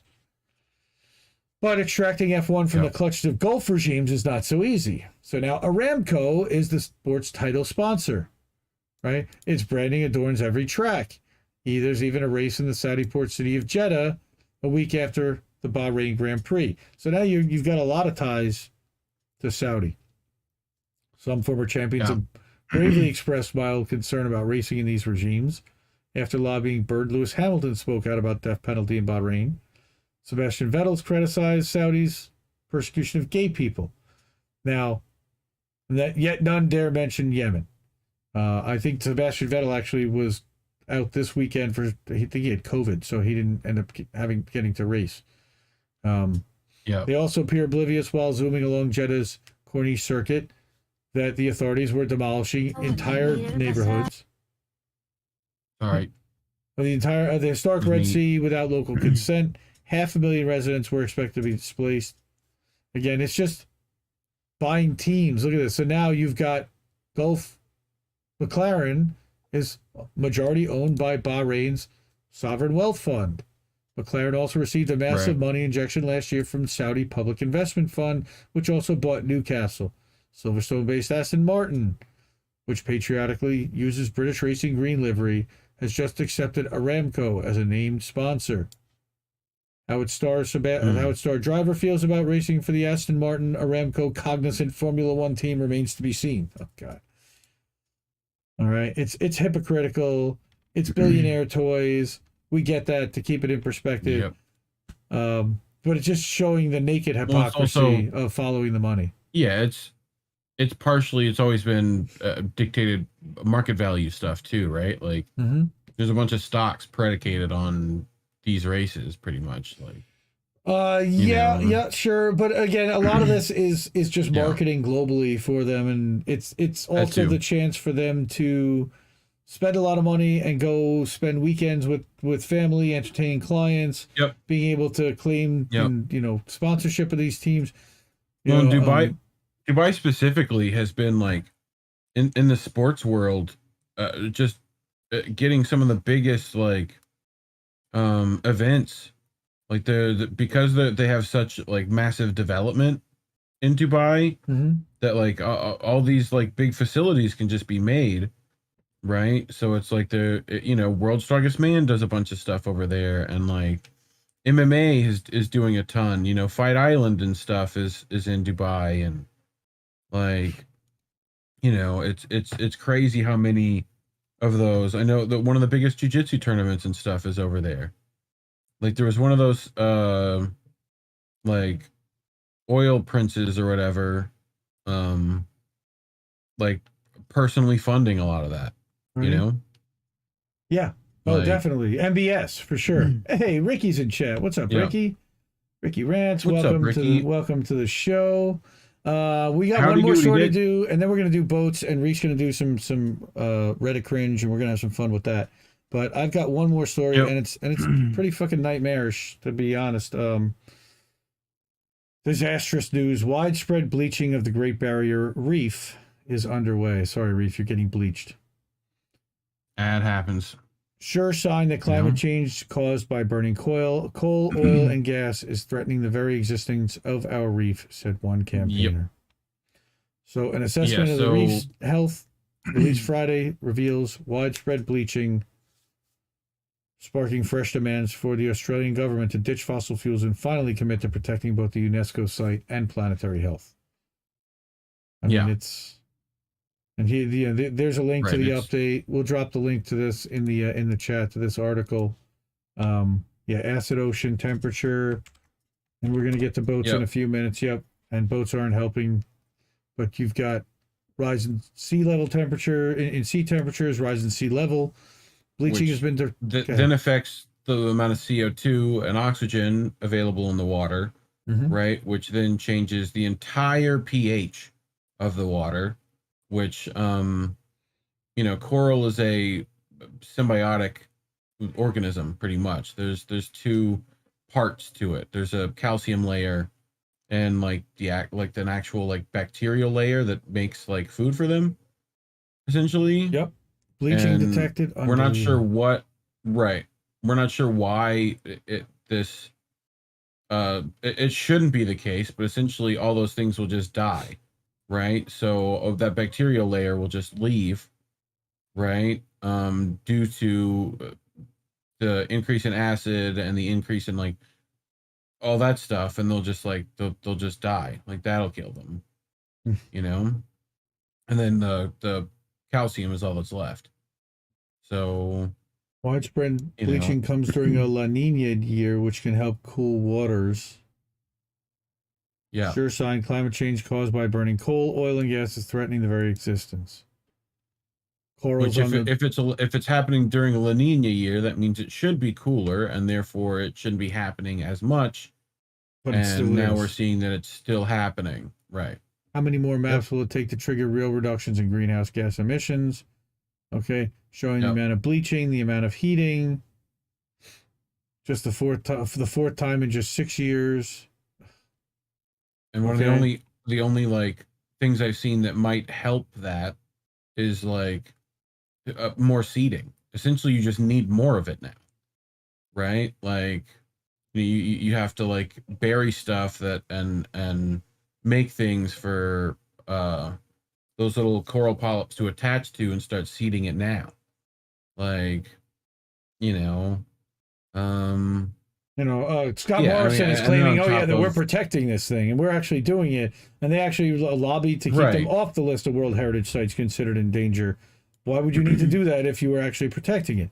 Preserving would require clear and meaningful climate action.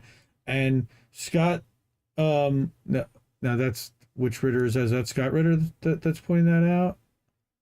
Scott Morrison, I see. Yeah. Oh no, David Ritter, Greenpeace Australia Pacific CEO David Ritter pointed out that his group delivered legal notice directly to Scott Morrison and advised he is in breach of World Heritage Treaty obligations to protect the Great Barrier Reef.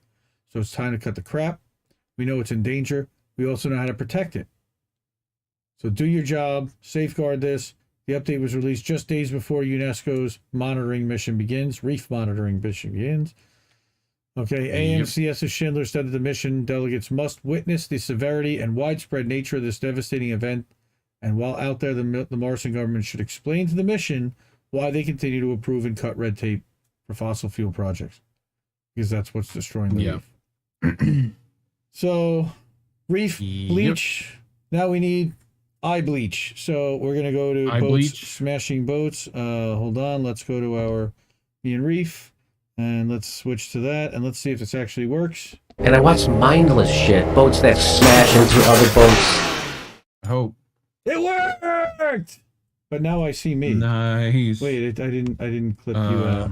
Okay, so hang on. I got to do a little something here with our monitor. And you're good. You can always Turn just you down. stop share too I can, but I don't care. and do it that way. I don't care. I'm going to let everybody see how the sausage is made behind the scenes.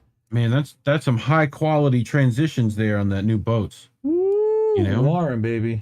That is So some sweetness. So I'm going to blow reef up a little bit. There we go. And we are good to go with boats. And now you see my screen, and now we see your screen. Hey, Kit. Yep. I see I Kit's could just do DMs. middle display. There we go. That's the he hasn't added me as a friend yet on there. Huh. But Robot truckers. So Uh-oh. Yep. So I kind of thought, we talk about truckers a lot as far as trucker strikes Big fan of truckers. Could affect a lot, right? For sure. And I just wanted to bring this headline that truckers could replace 500,000 US jobs. Like robot truckers is what Bloomberg Green is talking about. So Kyle Stock here. Stay on top of the electric car revolution by signing up to our Hyperdrive newsletter. This is I love Bloomberg's fucking shit. Where it's like any capitalist shit is just like, yay! Corporate news. Yuck. Even they've now had like a Bloomberg weed one too, where I get like Bloomberg, cannabis stuff, and all the articles are like that too. It's just like, yay, capitalism. The robots will take the most tedious, most dangerous jobs first in most things. Trucking is no exception. So they're talking about auto driving engineers are squarely focused on long haul freight. Right, over the road trucking. If you notice, overnight trucking. Yeah, the interstate runs with almost no complexity, save for a slow curve or an easy pass lane. As such, these routes are some of the simpler challenges on the self-driving spectrum. So, yeah, I mean, almost like how trains work. Maybe we should make some more of those. We got a lot of those. But of course, the biggest hurdle, maybe infrastructure. I love that shit. But yeah, I just thought it was fucking, this is the drivers wanted thing, right? Which we're still not sure how much of this is like, being weird, increased demand for truckers. Partly because of the ports and they won't they won't pay. Part of the problem is money. Yep. And Yep. the jacking up of our prices, goods and services, in order to cover the additional costs, because profits. In this, there was a hidden thing, which is why I wanted to pull this up, right? So, truck lobbyist also. What is? Wow, that's white. You I cannot can't see when that. I highlight. Nope. Yep. Okay, so right here, truck lobbyists are also seeking to lower the minimum age for interstate drivers to 18 from 21. Oh, what a bad when idea! it comes to piloting a 19-year-old kid 80,000 pound machine going 75 miles an hour, the choice might come to a robot or a teenager. So, and probably because they want 18s to be able to drive trucks. I imagine that's also part of this. Yeah, like they want younger workers. Definitely no movie starring Will Smith for sure. iRobot. No. Oh God. U.S. robotics trucks. Look at this. E. Heller's got it. Volcano. Yeah. Oh my God. So you'll find this funny, right? So, an assistant principal in Mississippi was fired last week after reading the children's book, I Need a New Butt, to a class of second grade students. Wait, what? My boss had asked me to set up a Zoom with the second grade classes and the principal at the school. They're going to be at next year, and she was going to read to them, and she didn't show. Assistant Principal Toby Price told WLBT. To improvise, Price said his boss told him to read to the students instead. I grabbed one of my favorite books that I had nearby. I read it to them. It's a funny, silly book, Price explained. Price said he had read this book at previous school districts before and never had any pushback or complaints. I didn't think twice about reading it because I've never had an issue with it before. Wait. There are other books that have... What? Go ahead. What's the title of this book? There are other books. I Need a New Butt. Okay. I Need a New Butt. We'll watch the video here in a second because it's also pretty good. Oh my God, this is great. So I didn't think twice about reading it because I've never had an issue with it before, right? Yeah. So other books that have had much more suggestive material that are much more widely accepted. So according to a Price termination letter from the superintendent of the Hinds County School District, a lack of professionalism and impaired judgment. Oh, I got impaired by picking judgment. the book. Yeah. So in response to Price's situation, children's book authors, teachers, and librarians have messaged and posted on social media stating the book is hilarious and sweet, joyful and fun and lighthearted. And dear God, just start putting that on the back of the book. Seriously. You got all your shit there. That's the publisher right there. Like how many? Now he's hoping to Right. Like how many of those? Yeah, republish it, dude, with fucking all the new, the superintendent of the school district declined to comment about Price's firing. Wait. Go back a second. Go to the bottom. Florida Dunkin' workers keep going down. Worker sentenced for fatally punching customer who used racial slur. Falcone punch, bro. Falcone. Do not fuck with people in Florida. Yes, sir. Work at Dunkin'. Yep. Oh my God. I'm more fascinated in that story than this story. But I know, right? Oh my Lord. This also, what a great, more from this city considering Chick-fil-A location a public nuisance. Oh my word. Why? Because there's such a clamor over the chicken sandwich. Oh my God. Yes. Show me the news. All right, let's watch the news clip from here. No sound. No sound. I need a new butt to a class. An assistant principal was fired last week after reading a children's book called I Need a New Butt to a class, and he does not understand why. 3 News Side's Holly Emery speaks to Toby Price about what he calls a decision that came out of left field. Fired over a book. Last week, assistant principal of Gary Road Elementary School, Toby Price, was fired after reading a children's book titled I Need a New Butt to a group of second graders. My boss had asked me to set up a Zoom with the second grade classes and the principal at the school they're going to be at next year, and she was going to read to them. And she didn't show. My boss told me, go ahead and read. I grabbed one of my favorite books that I had nearby. This is I on read it to him. Zoom. It's a funny, silly book. Price says he's read this book Yep. at previous school districts before, but never had any pushback or complaints. I didn't think twice about reading it because I've never had an issue reading it before. There are other books that have much more suggestive material that are much more widely accepted. According to Price's termination. Look, that's what I fucking... Wait a minute. A butt that's armor plated. I love that they had to show Safety rated. that like 3 seconds of him like reading the book and chuckling. Did you see that like in the middle of this whole Right. thing? It's very funny. Price showed So a lack corporate of newsy. professionalism and impaired judgment. And Let's see him I broke my butt. And for those reasons, Oh, it's a whole he is series fired. about my butt. On your side, asked the school district for a Yep. statement about Price's Fantastic. firing. But the I mean, dude, superintendent Captain declined to Underpants comment. was I always just like... think that, this was a you know. pretty harsh reaction. I've been in education for 20 years. I've never had a disciplinary anything put in my file, not even for being late. So I was blown away. In response to Price's I blame situation, Putin. Yes, dozens of Eric, it is authors, definitely teachers, Putin's and fault. librarians have messaged and posted Very on much social so. media But stating that the book is, I just quote, thought that was hilarious fucking and funny. Holy shit. That is Like... dude. I wish my assistant Like- principal would read I Need a New Butt to my 6-year-old kids. I know, right? I'm gonna call up the That'd be principal great. of my school and tell him that he needs to read I Need a New Butt to my kids. Where is So, this? This... What? University? Wait. Okay, What? this is another thing. Oh, no, it was in Mississippi. Oh, well. Here, I can bring it back up and find out. No, that's okay. Oh, here we go. Where was it? there's a Hines County. Hines County Right. School District. WBLT 3 NBC. I'll bet that's a Sinclair. WBLT. That's got to be a WLBT. Sinclair broadcasting system. Oh yeah, for sure. But yeah, I thought the fucking story was funny at least.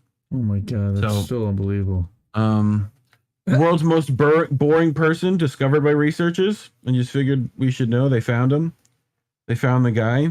You know, they're gonna get Shane on next week, and it should be a good time. So, no, the most boring person in the world has been revealed by University of Essex Research, and it is a religious data entry worker who likes watching TV and lives in a town. Oh man. So essentially, they did a study after examining more than 500 people across 5 experiments. Researchers found the blandest jobs are seen as data analysis, accounting, cleaning, and banking. So that's, if you got one of those jobs, I work with some of those people. you know, I love them, but they're religious. They're data. A religious data entry worker who likes watching TV and lives in a town, meaning not a city. Meaning not a city, like a sleepy little suburb. You know, yes. Yep. Their life is pretty boring. What's exciting? Going to a restaurant, going to the mall, a little something weird happening at work. So also discovered. So then they get this into was done Discord. by- Then they get into Discord and they start streaming, and then they turn into us. Yeah. So this was published in the Personality and Social Psychological Bulletin, reputable thing there. Also discovered the dullest hobbies were seen to be religion, watching TV, bird watching, and smoking. So The dullest. I think they hobbies? mean cigarettes. Yeah, yes. I'm guessing, but any type of smoking, Yep. pipes, cigars. I like how they're calling religion a hobby though. That's pretty funny. that is boring. People were also perceived to shun large settlements, to live in small Settlements, cities and right? towns. Well, Cities and towns. Yep. why would I want to be around Makes a lot of sense, people? 'cause- Because I'm boring. People. Right. So Dr. Whittelgen von Tittelberg, the research That's good. revealed that stereotypically boring people are generally disliked and avoided due to preconceptions, and people may expect to be paid a minimum of £35 a day to spend time with them as recompense. Holy shit! So Holy they- shit! E. Heller Right. just nailed it. I'm sorry. We have to go back for a second. Mississippi. Yeah. What's the name of the Yeah. book? I need a new butt. And what's the What name of was the it? county? Hines County, as in rear end hind. Holy shit. That's dude. fucking great. E. How do we miss Heller. that? E. Heller, you get the fucking Oh. gold star for tonight. Oh my god, I had to stop the show for that. this That is- was amazing. You Amazing. can't see the trees. How did among we the miss forest that? right Literally, there. like you just You just pulled it. How did we miss that on the show? Literally. That's great. Awesome. That's Holy great. shit. Outstanding. Good job, brother. But I just love, I love that they did you had to be paid a minimum of 35. Like 35. So that means they asked people, yes, to spend time with these boring people as recompense. Right? So like, yeah, to spend time with this person, I'm gonna need to be paid. Like, and that how much are you how much do you need to be paid to be with this person? Who funded this study? The Department of Psychology, the Personality and Social Psychology Bulletin, right? It's the Department of Psychology of Dr. Wilgenin van Tilburg. That's who led this study. But I want to see if it said anything on like the top 5 most boring jobs, the top 5 most exciting jobs were the performing arts, science, journalism, health professional, and teaching. So we're doing pretty well here. I'm surprised sales isn't in there anywhere. Yeah, because that's data now. That's up in here. We just barely missed it. Sales? Like it's like 6th. No, look, man. Yeah, I would imagine so. Let me tell you something though about sales. Sales always is be different. Closing. It's different every day. It's never the same thing 2 days in a row ever, and that is exciting. 5 most boring. Sleeping and religion. I love it. Sleeping and religion are the 2 most boring hobbies. How is this the most boring hobby? How is this a hobby for one? First of all, total loser. Okay. Who does mathematics as a hobby? Like, who does that? Yeah, quadratic equations. Woohoo! Yeah, like I'm just like I just gotta like balance out these, you know, like trigonometry, like fucking I love how they didn't give us like the most exciting hobbies. Like that's what people want to know. Right? Like what was like skydiving, you know, bungee jumping, like sex, you know. Yeah, 35 pounds, that's $46 an hour. I'm sure it's not a very long study. No. So you got to make it worth people's while to hang out with boring people. I mean, come on. All right. Yeah. Yep. So I thought you would enjoy this, right? Nice. Here we go. So Here's our Israel news. criminalizes cannabis and removes criminal records of people convicted of possession. You know, again, Israel ahead of the curve. Irony. They give people health care. Yep. They expunge fucking weed records. What? All they got to do is make sure all the here? brown people they don't like is what we don't have a Gaza. Yeah. Well, no, we don't have that. Well, yeah, it's called every inner city in America. Are you kidding? We have 1,000. We have 100 Gazas. Right, but I'm converted, guys. Israel beat Germany to become the world's largest importer of cannabis flowers. Market analysis of financial experts say, dude, I think this is solely caused. Bro. This is because of Ari Shaffir. Ari Shaffir is buying up the entire. He must be. Like, it must be him. He must be. Because, dude, that's not a very big country. You're talking about the largest importer of cannabis worldwide. Okay? No, here you go. So possession of up to 15 grams of cannabis will be punishable by a fine of $154 or 500 shekels. Like I love how they put shekels. That's fucking great. We got 500 shekels. 500 shekels. You fucking smoke a little reefer, and fucking. We got 500 shekels. Oh, great. Outstanding. And they'll erase the records of these convicted of cannabis possession. If only they could let out, like the open air prison that they lead. That would be nice. Yeah, that would be nice. That would be very nice. Maybe if they allow this to happen, they all chill out over there. Maybe that happens. Maybe this is the blessing we've been hoping for, right? I hope so. Because the last time people burned Bush in Israel, oh man, some shit went down. Like, you know what I mean? Oh. So, That was not. How dare you? That was a great joke. People laughed. You just didn't hear them. Well, Human Law Solidarity says that Mary Jane was his mother. Reefer Peace Process. That's right. Eric T. Right. So I think Moment. after That's a cool website. Look at that with the Wi-Fi and the weed and. Yep. Nice. With Robbie Yeager's stoner cousin in his basement, Kyle Yeager. Hey, Kyle. Yep. What's that, Kyle? Bipartisan congressional lawmakers want Biden to push UN to an international marijuana ban. A bipartisan duo of congressional lawmakers on Friday imploring Joe Biden to wield his influence to get the United Nations to end the international ban on marijuana by removing the plant from the list of controlled substances in a global drug treaty. So Nancy Mace, Barbara Lee, right, introduced the measure as UN's Commission on Narcotic Drugs, the C&D, wrapped up meetings. C&D adopted a proposal in 2020 to delete cannabis from Schedule 4, right, but it currently remains in Schedule 1, precluding member nations from legalizing the plant. So, yeah. But unlike in the US, Schedule 4 is the strictest international drug category, whereas Schedule 1 is the most restrictive federal classification. Yeah, thanks for that, guys. So, yep. But yeah, here's Nancy Mace, right, who are going to write a very strongly worded letter. Mm-hmm. And things are just going to get done. It's not sexy, but Yep. Like, so this is fucking hilarious. And you almost need to read the headline on this. Oh, come on. So Miami spent $350,000 on new park lights.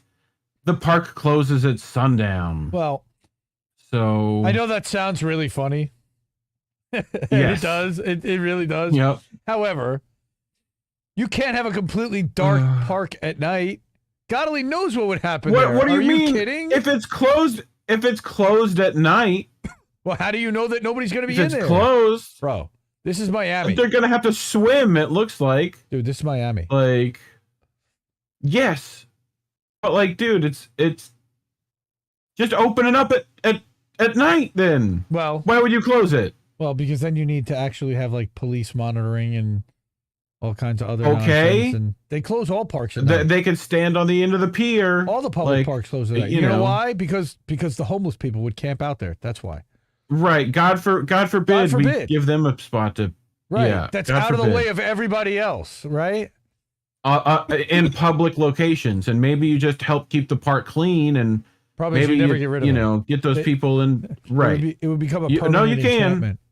It would become a permanent plenty of foreclosed encampment. houses we can fix up, and yeah, let them chill in there. Agreed. We have more empty houses than we have homeless people in this country. A lot more. But yeah, I just thought the headline was fucking dumb. It seemed like some very that Florida. Is really that is really kind of stoner dummy. Right. Yes. Well, you know what happened is that the people who put in these solar panel lights got tons of money. Like, yeah, let's see. Was somebody related to somebody that got the contract for the solar panels? Yeah. Or you know what? Look, green thing was this like a liberal who was on their thing that was like, we need to go green. We need to make sure we have lights that run on solar. Yeah. Even though it's still closed. Yeah. Sunrise to sundown. Right. And it's like, it's literally all you got to do, dude, is like go out here and change this to like all the time. Open all the time. Well, no, because literally nothing would change. What you need is a 24-hour park ranger at that point. You need somebody to actually monitor the area. You can't just close the gates. But if something does happen at night, you need light to be able to light up the area, like The Fugitive. Yep. Otherwise everyone would just run there. Right. So. But anyway, that was that. So you were telling me today, right? Just on our last thing.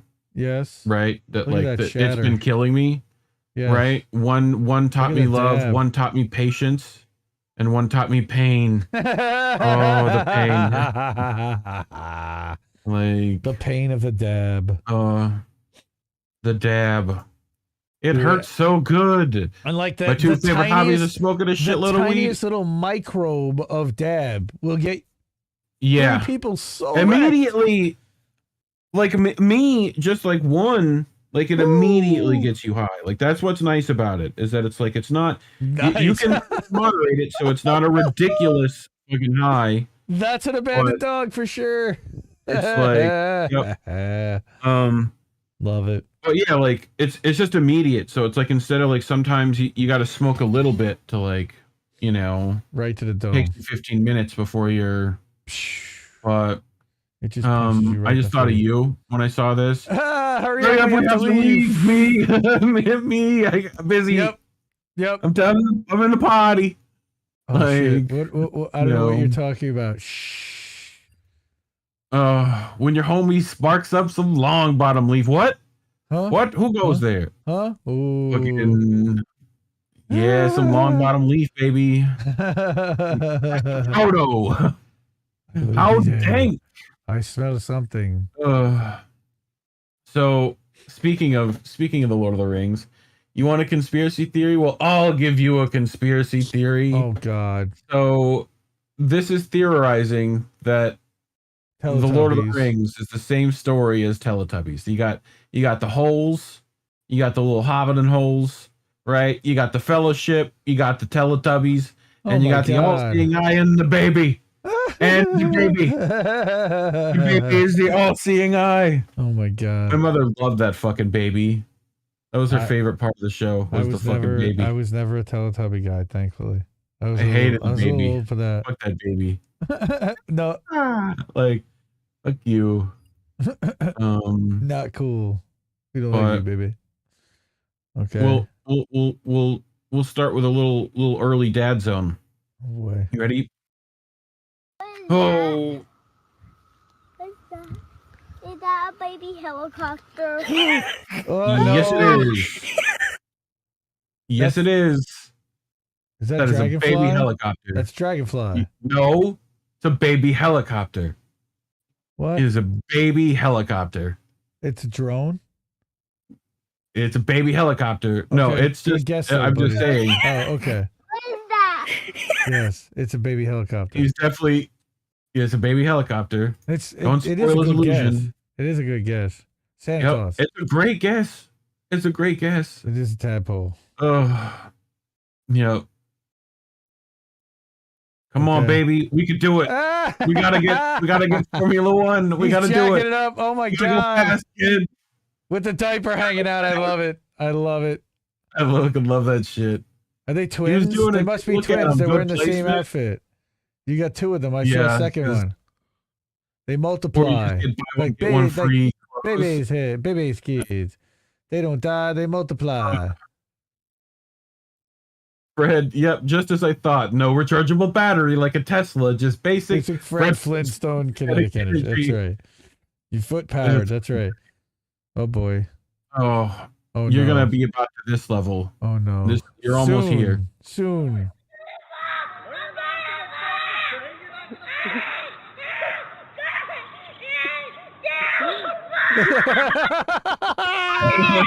You're riding, you dummy! Come on, you got it! You're doing it! You're doing it! I screaming the whole time. I love it! I fucking love it, dude! I would have that video for the rest of my kids' life. That is gold right there. That's gold right there. That is blackmail material forever. I'm playing that at your wedding. I'm playing that at your bar mitzvah. I'm playing it at your high school graduation. I'm playing it every time your girlfriend comes over to the house. Dad! Oh God. Mine was, I don't know why my dad fucking kept this, but it's me naked as a jaybird on the fucking Black River holding a weenie. Oh my God. God. Like a hot dog. That's his favorite one. Like it's like me as a baby. Sure. You know? Everyone goes, and it's like, you showed that shit to fucking girlfriends and shit. And I'm like, you know, it got bigger. I grew up, you know. Yep. It changes. Mommy, can I put the sticker in Daddy's card? Will he love it? Yes. Okay. What? So mommy, can I put the sticker on Daddy's card in the bathroom? Me? Yeah, of course. She goes, will he love it? be yes. Would you like to see what that sticker was? Uh-oh. Uh-oh. Yeah, I found that under the sink, Mommy. Yep. Yep. I fucking love that. This is a great drawing. This should go on the fridge. Do you put this on the fridge? I have an entire pile of stuff that my kids make for me every day. I made this for you. It's just the you need to like thing. It really is. You need to like digitize it. Kids are just you need to digitize it and save amazing. Like they're so innocent and they terrorize you all day long and they go, I made you this picture, Daddy, and anyway, napkin stick. So this is gonna be so moms and daughters taking nice pictures and whatnot. Yeah. Would you like to see what father and sons do? Yeah, I don't know if you noticed. I know what fathers and But sons do. if you look right back in there. Yeah, my stuff is he stuffing him in the cannon? Is he stuffing him in the cannon? I fucking love it. How fucking great is that? That's what fathers and sons do. Yes. Hey, get in there and let's take a picture that way, and I'll mount it on top, and we'll freaking have a hilarious photo. Yeah. What happened? This one is just funny. Comenzamos con las noticias y lo hacemos en Guadalajara, donde continúa la polémica por la muerte de una joven deportista, Odali. Ella era influencer y se iba a realizar. It's just the dog. What's he fighting with the dog on? He's just like trying to take this like bit of cloth or whatever, and the dog's like just I love this shit. No, that's mine. No, let's play. Yeah, and this like it's like the firefighter has saved this dog, right? Like right out of this traumatic experience, and this dog is just like, oh yeah, fuck yeah, Tuggies. Yeah, that's fine. I love Tuggies. Like, you know, yeah, that's fine. Like, oh god, this is supposed to be in Dad Zone. Oh god, yeah, Elmo's doing it. Yeah, Elmo! Oh my god! Elmo! Oh my god, Elmo! Elmo! Oh no! What you don't do? No! Oh, dude, that's just wrong in so many levels. I know, right? Sesame Street's definitely gonna come at you for that shit. Yeah. Danny Trejo. Danny Trejo. This is a minute and 54. In Storks, I'm playing a character named Jasper. You think like he's always confused, but when it's time to get down, he gets down. If you were Arrow-like? Is it dog-like? Mandel Valley. Yep. Or something. My favorite animal? Dogs. I love dogs. You love dogs? Yeah, we rescue them. We try to get as many dogs spayed and neutered as we can. You're totally forgiving. You can yell at them, and 2 minutes later, they're licking your face. Like, hey! Look at this! Oh my god! They just bring him a puppy. Oh, look at you! He's so happy. Did Jasper bring you? Did Jasper bring you? Yes, he did. Kiss her. My God! Here comes they more bring him puppies. another puppy. Oh yes! Look at you, puppy. And like, wait till it's like. Oh yes! And so it was movie Storks. Puppies. He's just surrounded by puppies. Yes, oh my god. I feel great. Look, yeah, dude. Wow. Why? Hero like. But puppies, okay. Dude, why? It's just puppies. Pero like. Okay. Pero like. Oh. We've seen this egg trick before, right? Okay, I'm going to give my dog an egg, and theoretically, she will. Excuse me, miss. Theoretically, she will understand that she is supposed to take care of it. No shit. Oh, that's just terrible. Come on, poor Popo. I don't think that's what was supposed to happen. Just a feeling. No. The skateboard in an empty pool. What do you think could go wrong? A lot.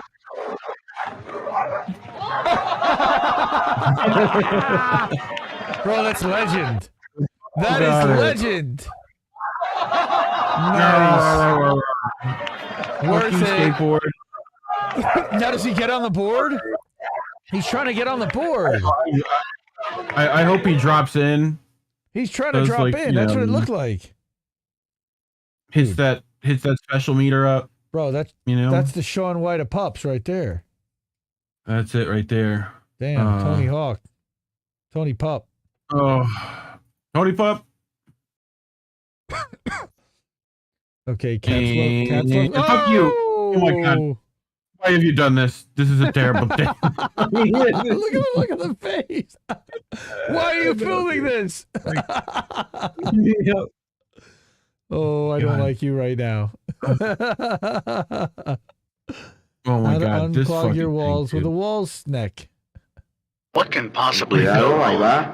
A real snake? Ahí va, la voy a meter toda. Oh. Yep. Oh no.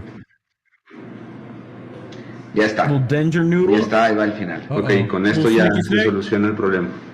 Sí, es la mejor forma, la verdad, de limpiar plagas. Y más estas que vienen entre paredes y no quieres destruir toda la pared. Ahí ya empezaron, ¿ves? Ok. ¿Ves? Oye, ¿pero se las come la serpiente? No, ella ya comió. Okay. No, está entrenada, lo único que hace es buscarlas y sacarlas. All the rats are coming out. Mira, esa estaba chiquita. Quiere decir que entonces... ¿Hay crías ahí adentro? Sí, tienes una colonia. Oh, yeah, this O sea, es normal, pues, primero entran dos, o entran ya cargada y se empiezan a reproducir. ¿Cuántos son? Se empiezan a reproducir entre ellas mismas y te llenan las paredes. Y por este método es que no tienes... Son muchísimas. Oh, they're fucked. ¿Es? Oh, no. Creo que si llegamos... Do we see the snake come out? Uh-oh. This guy's got an idea. Like, look how many fucking... Look at the babies. Oh, the little babies. Like the little bucket of... oh, where's the bucket? Oh, you need another bucket. También oh no my brincan God. solas, pues, no caen, llegan al bote y eso les ayuda para bajar. Okay. Oh, that's a big fucker. Ahí va. Oh, there's Daddy. Todas esas, no. Todo el bote There's a whole little bucket of fucking... Dude, those little fuckers will bite that right through those buckets. And there's another one. Yeah. God damn. And another one. Oh, that's a big one too. Oh. Like... Oh, there's Uncle Roger. Oh, Uncle Roger. Uncle Roger. Hiya. Fucking... How many... He's got another bucket. 2 buckets. 2 minutes and 57 seconds worth. This is insane. And where's the snake? Yep. Here he comes. There he is. Hey, where you fucking taking that? Come on, man. Come on, man. Like, dude, I got them all out here. Come on, man. You know. Oh, good job. Oh, okay. You did a good job. Yep. We gonna put you in the bucket and you gonna have some fun now. But they can't show Man, that. the fucking exterminators are crazy out here, aren't they? Dude, like, that is nuts. Unclog your walls with a snake, right? literally. Yes. Yep.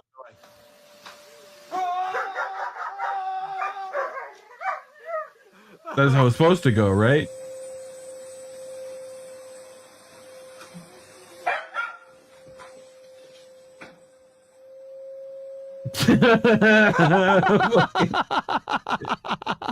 Like, it's horny time. Like, that's how it's supposed to be. Good instinct, Popo. Save your guy. Yep. Yeah, that's not saving my guy. Though. That's not saving my guy. Oh. So I thought, I'd give a little, ladies' night. You know what I'm saying? Like, okay, we got some ladies of Reddit. So where's the sound? I don't think that's supposed to happen. I don't think that's supposed to happen. I don't think that's supposed to happen. Oh my God. I don't think that's supposed to happen. I'm not going to her for makeup tips anymore. Nope. No. What the hell? Nope. What happened? Like, what was that? Was that just like a marker or something? Oh my god! Like oh. Yeah. So. Ouch. Oh god. So I want you to realize this is on Craigslist. Oh, it's right? 420 out 420. Oh my god, it's for 420. Right. So it's a Pop-Tart suit. I'm selling my beautiful homemade Pop-Tart suit. I wore it only once. The wig is not included. Like, oh, you're not even getting the wig. You're just getting the Pop-Tarts assembled. Just the Pop-Tart. Yep.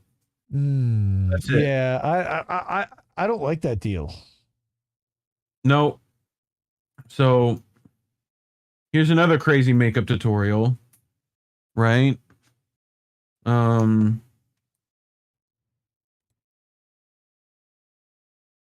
The fuck is that? What? Ladies, what the fuck is that shit? What is that? Why? Goo. What is this? It's goo. Why? It's clear goo. Why? It's literally like slime. Tell me why. Fluorescent slime? Isn't that going to go in your eye? Like, it's like sitting on her lashes. Like, eye gloss. Hey, look, it's just like what the what the fuck is that? My daughter's going to want to be doing that within a year, I guarantee. Oh, Sticks. God, please, no. Like, what is that meant to look like? Is that what that's meant to look like? A plastic doll? I guess. I don't know. I mean, are you just make meant it stop? to look like Please a make it Pop-Tart? stop.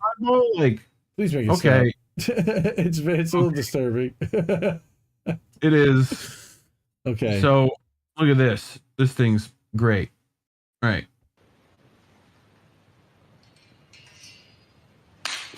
Ow. Why? Ow. That looks like that would hurt. What kind of slingshot machine is... Ah! Oh. It's like a mousetrap for your head. Oh my god. Oh. But why? I eat glue. Human love, solidarity. There you go. That's comment of the night right there. I eat glue. I eat glue. Nice. Yep. Winner. So we've seen what happens with these things, right? Oh, like no. we know how the Snapping elastic bands, especially on the top of a door like that without securing them. Yeah, that's going right in the fotch. Maybe even in the balls. Which one? Balls. Oh! Oh my god! Dude, I love how it stops right there. That's amazing. Yep. That's amazing. Like, isn't that great? They can't show like what really happened because he ended up in the hospital. Probably. I mean, there's no question. It's like the Rampage Jackson door. It's fine. And he went backwards, hard, fast. Okay. So, I think I've featured Electro Boom on the channel before. Maybe. But his videos are always top notch. With your smoke, I had glued these wires to my seat with their end connected to a cable where I can just plug into the wall. Okay, there we are. Why? Where the f is it?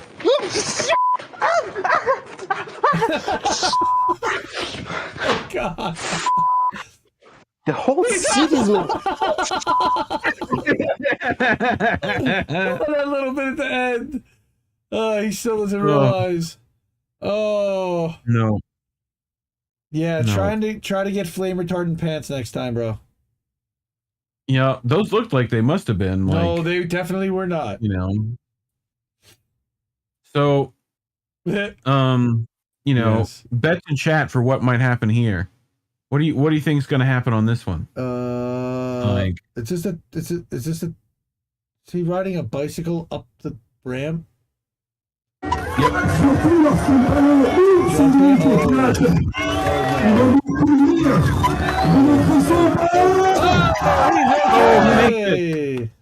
He makes it. He makes it. Yay! Oh, okay. Yeah, he did it. Those aren't as good when they do it. You know? In front of a crowd like that, you better do it. Look at the size of that crowd. I know, right? Let's see what happens when you might not do it. Rent-A-Cop. Oh, Rent-A-Cop. I love how the wheel just like crumples. The wheel just crumples. He was wearing a helmet though, but full Scorpion's hard. Right over the handlebars. Whoop, like Whoop. Yep. That was great. Yeah, he'll feel that in the morning. So oh no, you're trying to get to work in the morning. They're fleeing. They're And literally. these Bro. Are like. They're racing. What is? They're racing, but they're racing all at 4 lanes. They're racing at 55 miles an hour to fuck with the rest of traffic. Those sons of bitches. Like that bike rim just gave up. Yep.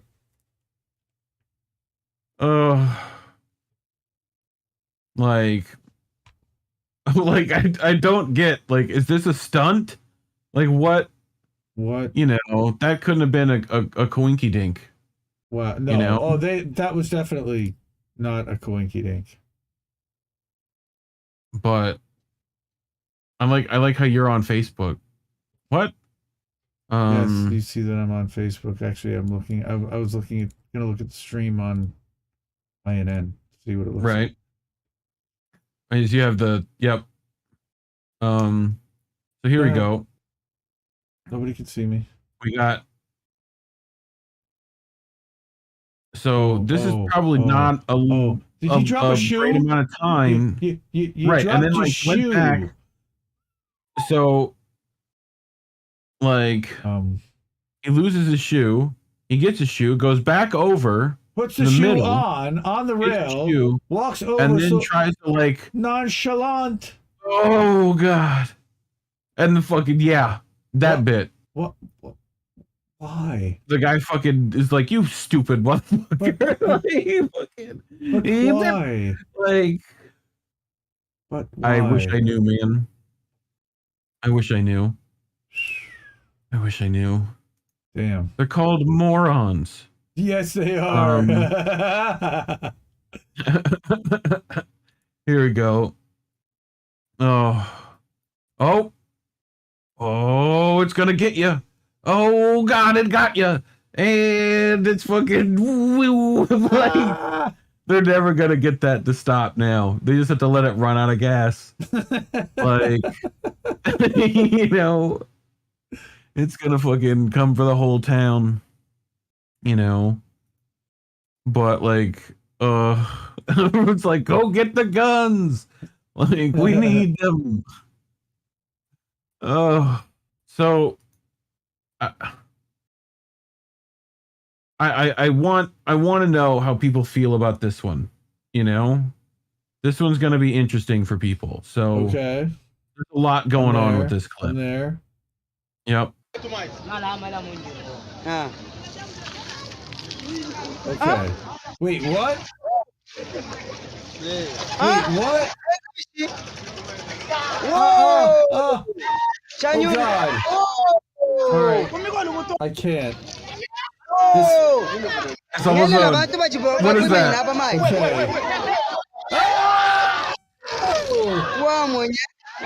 Okay. Wait, what?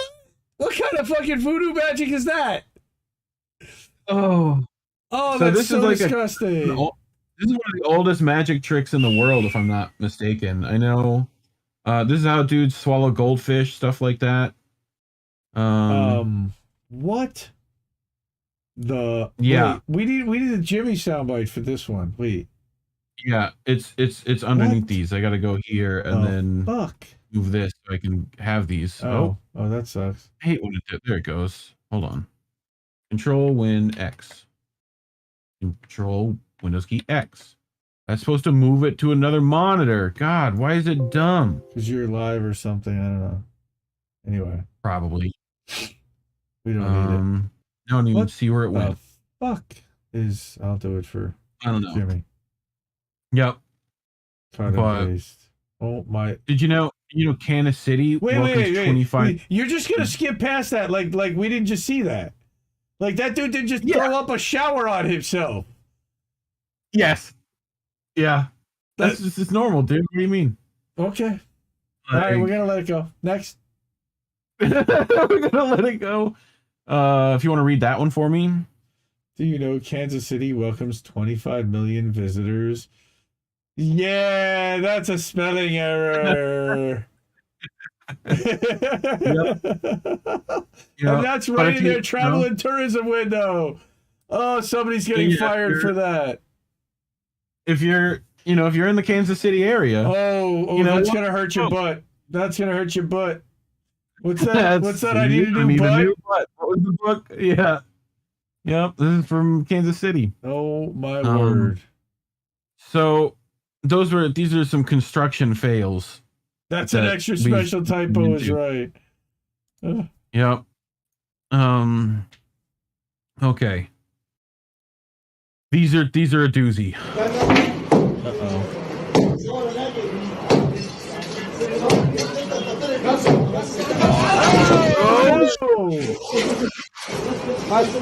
The whole wall fell on him. How? Good job, dude. Like, barely escapes that one. Right? Okay. So there's a running theme here. Where the whole wall falls.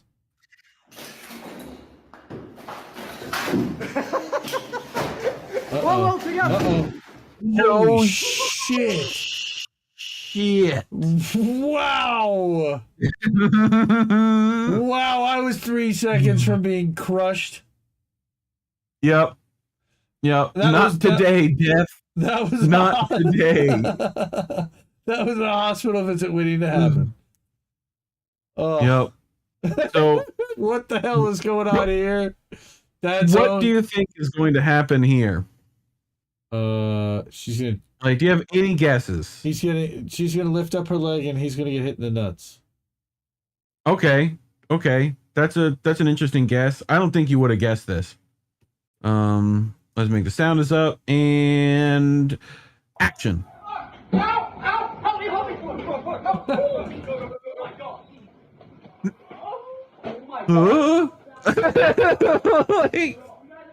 Well, he didn't see the guy on fire behind him. He was wearing a mask. So I know, but what?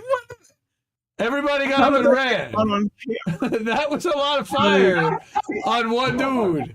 Holy shit. And everybody's filming him running after him with cameras. That was some kind of stunt. They were trying to do that. Oh, God. But damn, he was going to jump in the pool. He was definitely running for the pool. Yeah. Yep. Holy shit. Yep. What did that say? Day in the life of a vlogger? Yeah. Oh, my Day God. in the life. So, this is a recurring segment we have on our show. The robots are trying to kill us. Don't tell me this is actually going to make it.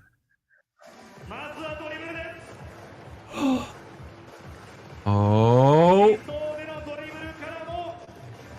He's doing it up. Gojira. Wow, he's got good form. He's got it. And son of a bitch. Half court. Oh, son of a bitch. No, don't cheer the robots. The robot's going to kill you. Don't cheer on the robot. The robot's going to kill you next. Bro, that is a Sentinel. 100%. Haven't you seen X-Men? Bro. My God. Faceless, black, scaly robots. Oh my God. They're real and they're here. With the white face. Holy shit. Bro. And clean.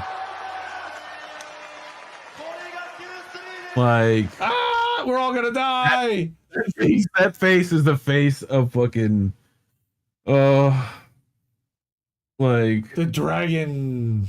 Oh my God, that is terrifying. That is terrifying. That's terrifying. Oh my God. Come on, dude. They're off. Oh, you've been ice skating? Is this Mighty You Morphin can do some Power on Rangers? skates? It looks like. Oh. No, it's just skates. Oh, Ruh-roh. almost at the finish. Oh, I finished last. I'm last. Oh, you lost. You lost. You lose, sir. Womp womp. You know. It sucks. So you're a car guy. You know the specs on that. I know a few things. Teslas. I know a few things. Teslas. Okay. What's its like wind rating? Not that. Ouch. Okay. Dude, look how much air that thing caught.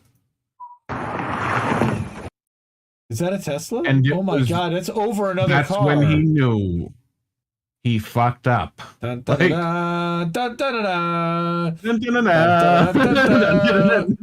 Dude, that's literally like that's a scene out of the Dukes of Hazzard or a scene out of Knight Rider where they pause it right before commercial. Yeah.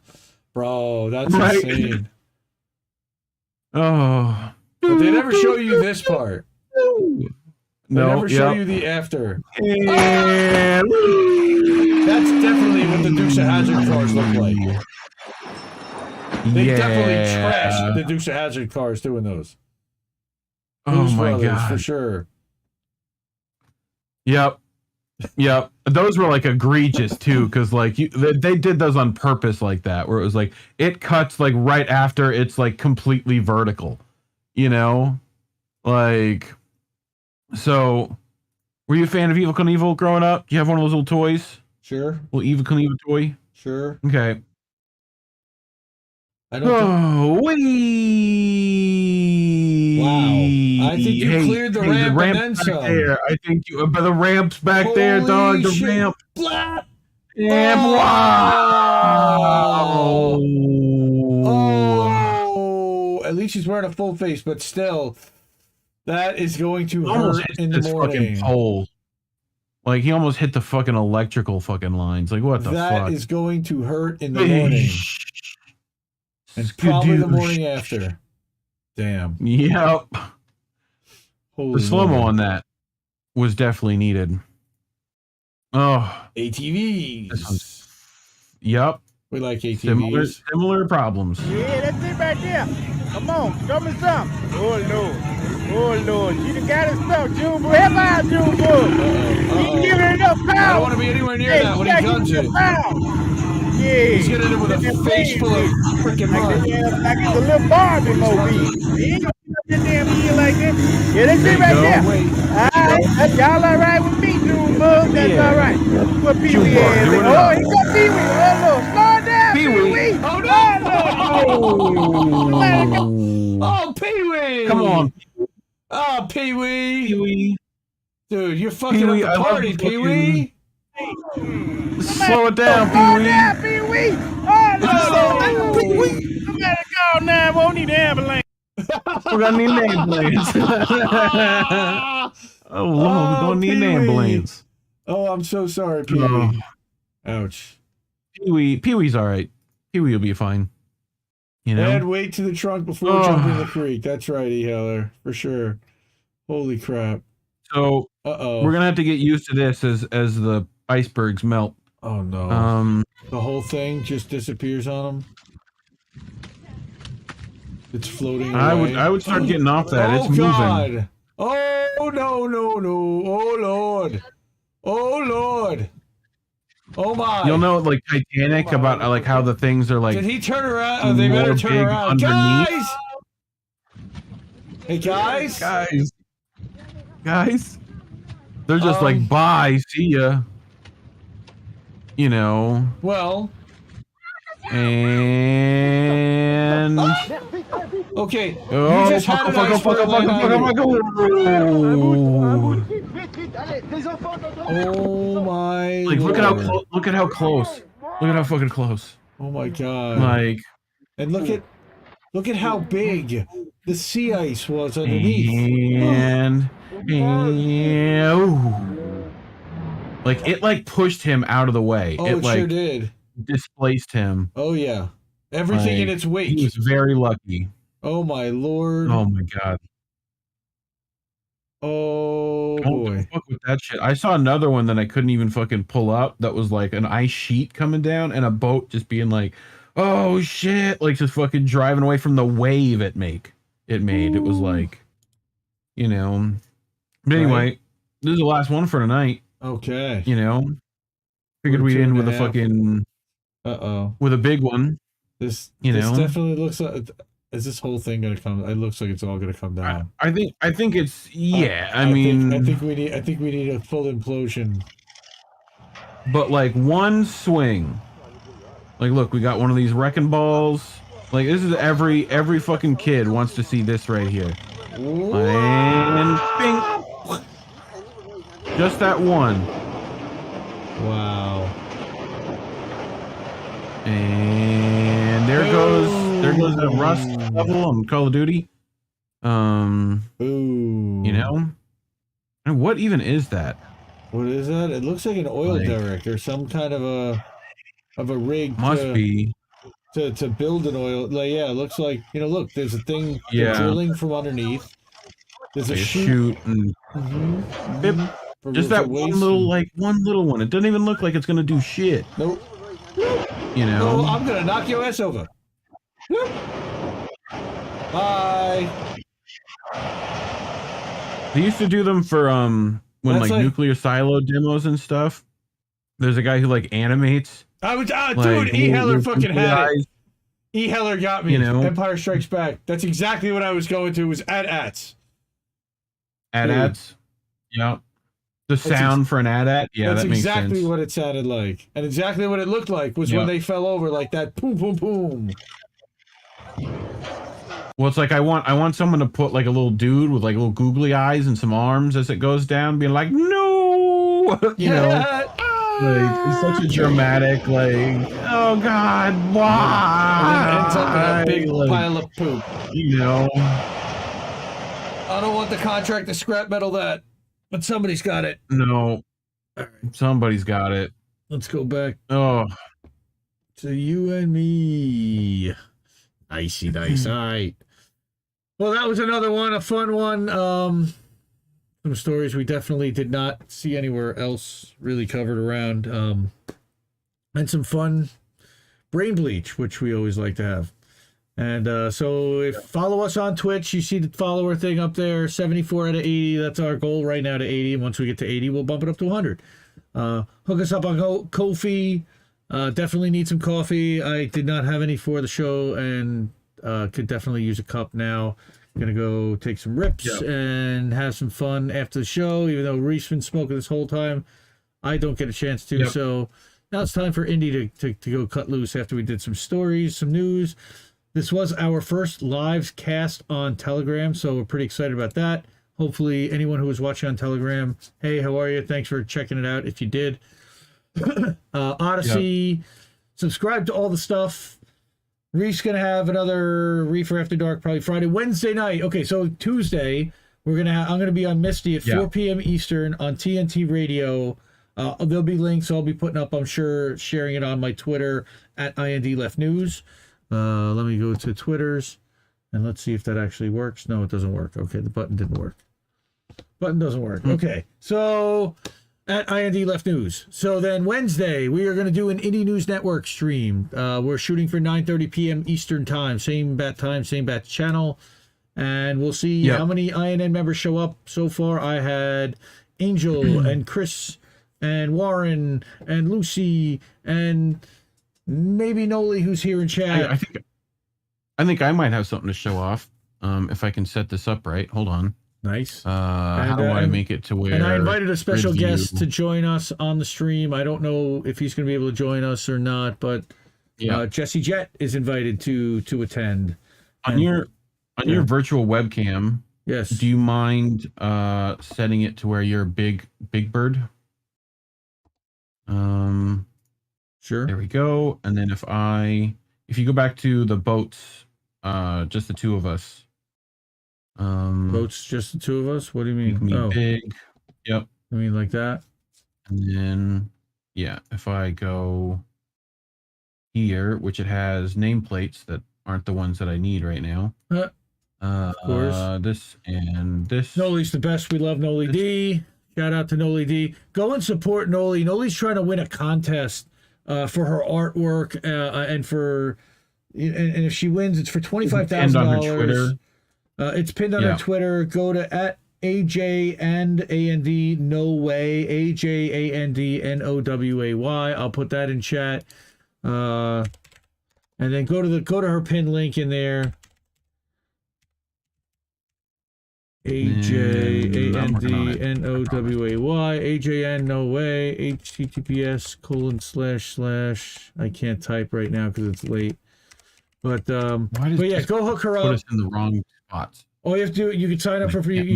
You can vote for free. What do you? I don't know what you're doing here, but you're trying to make something. I see.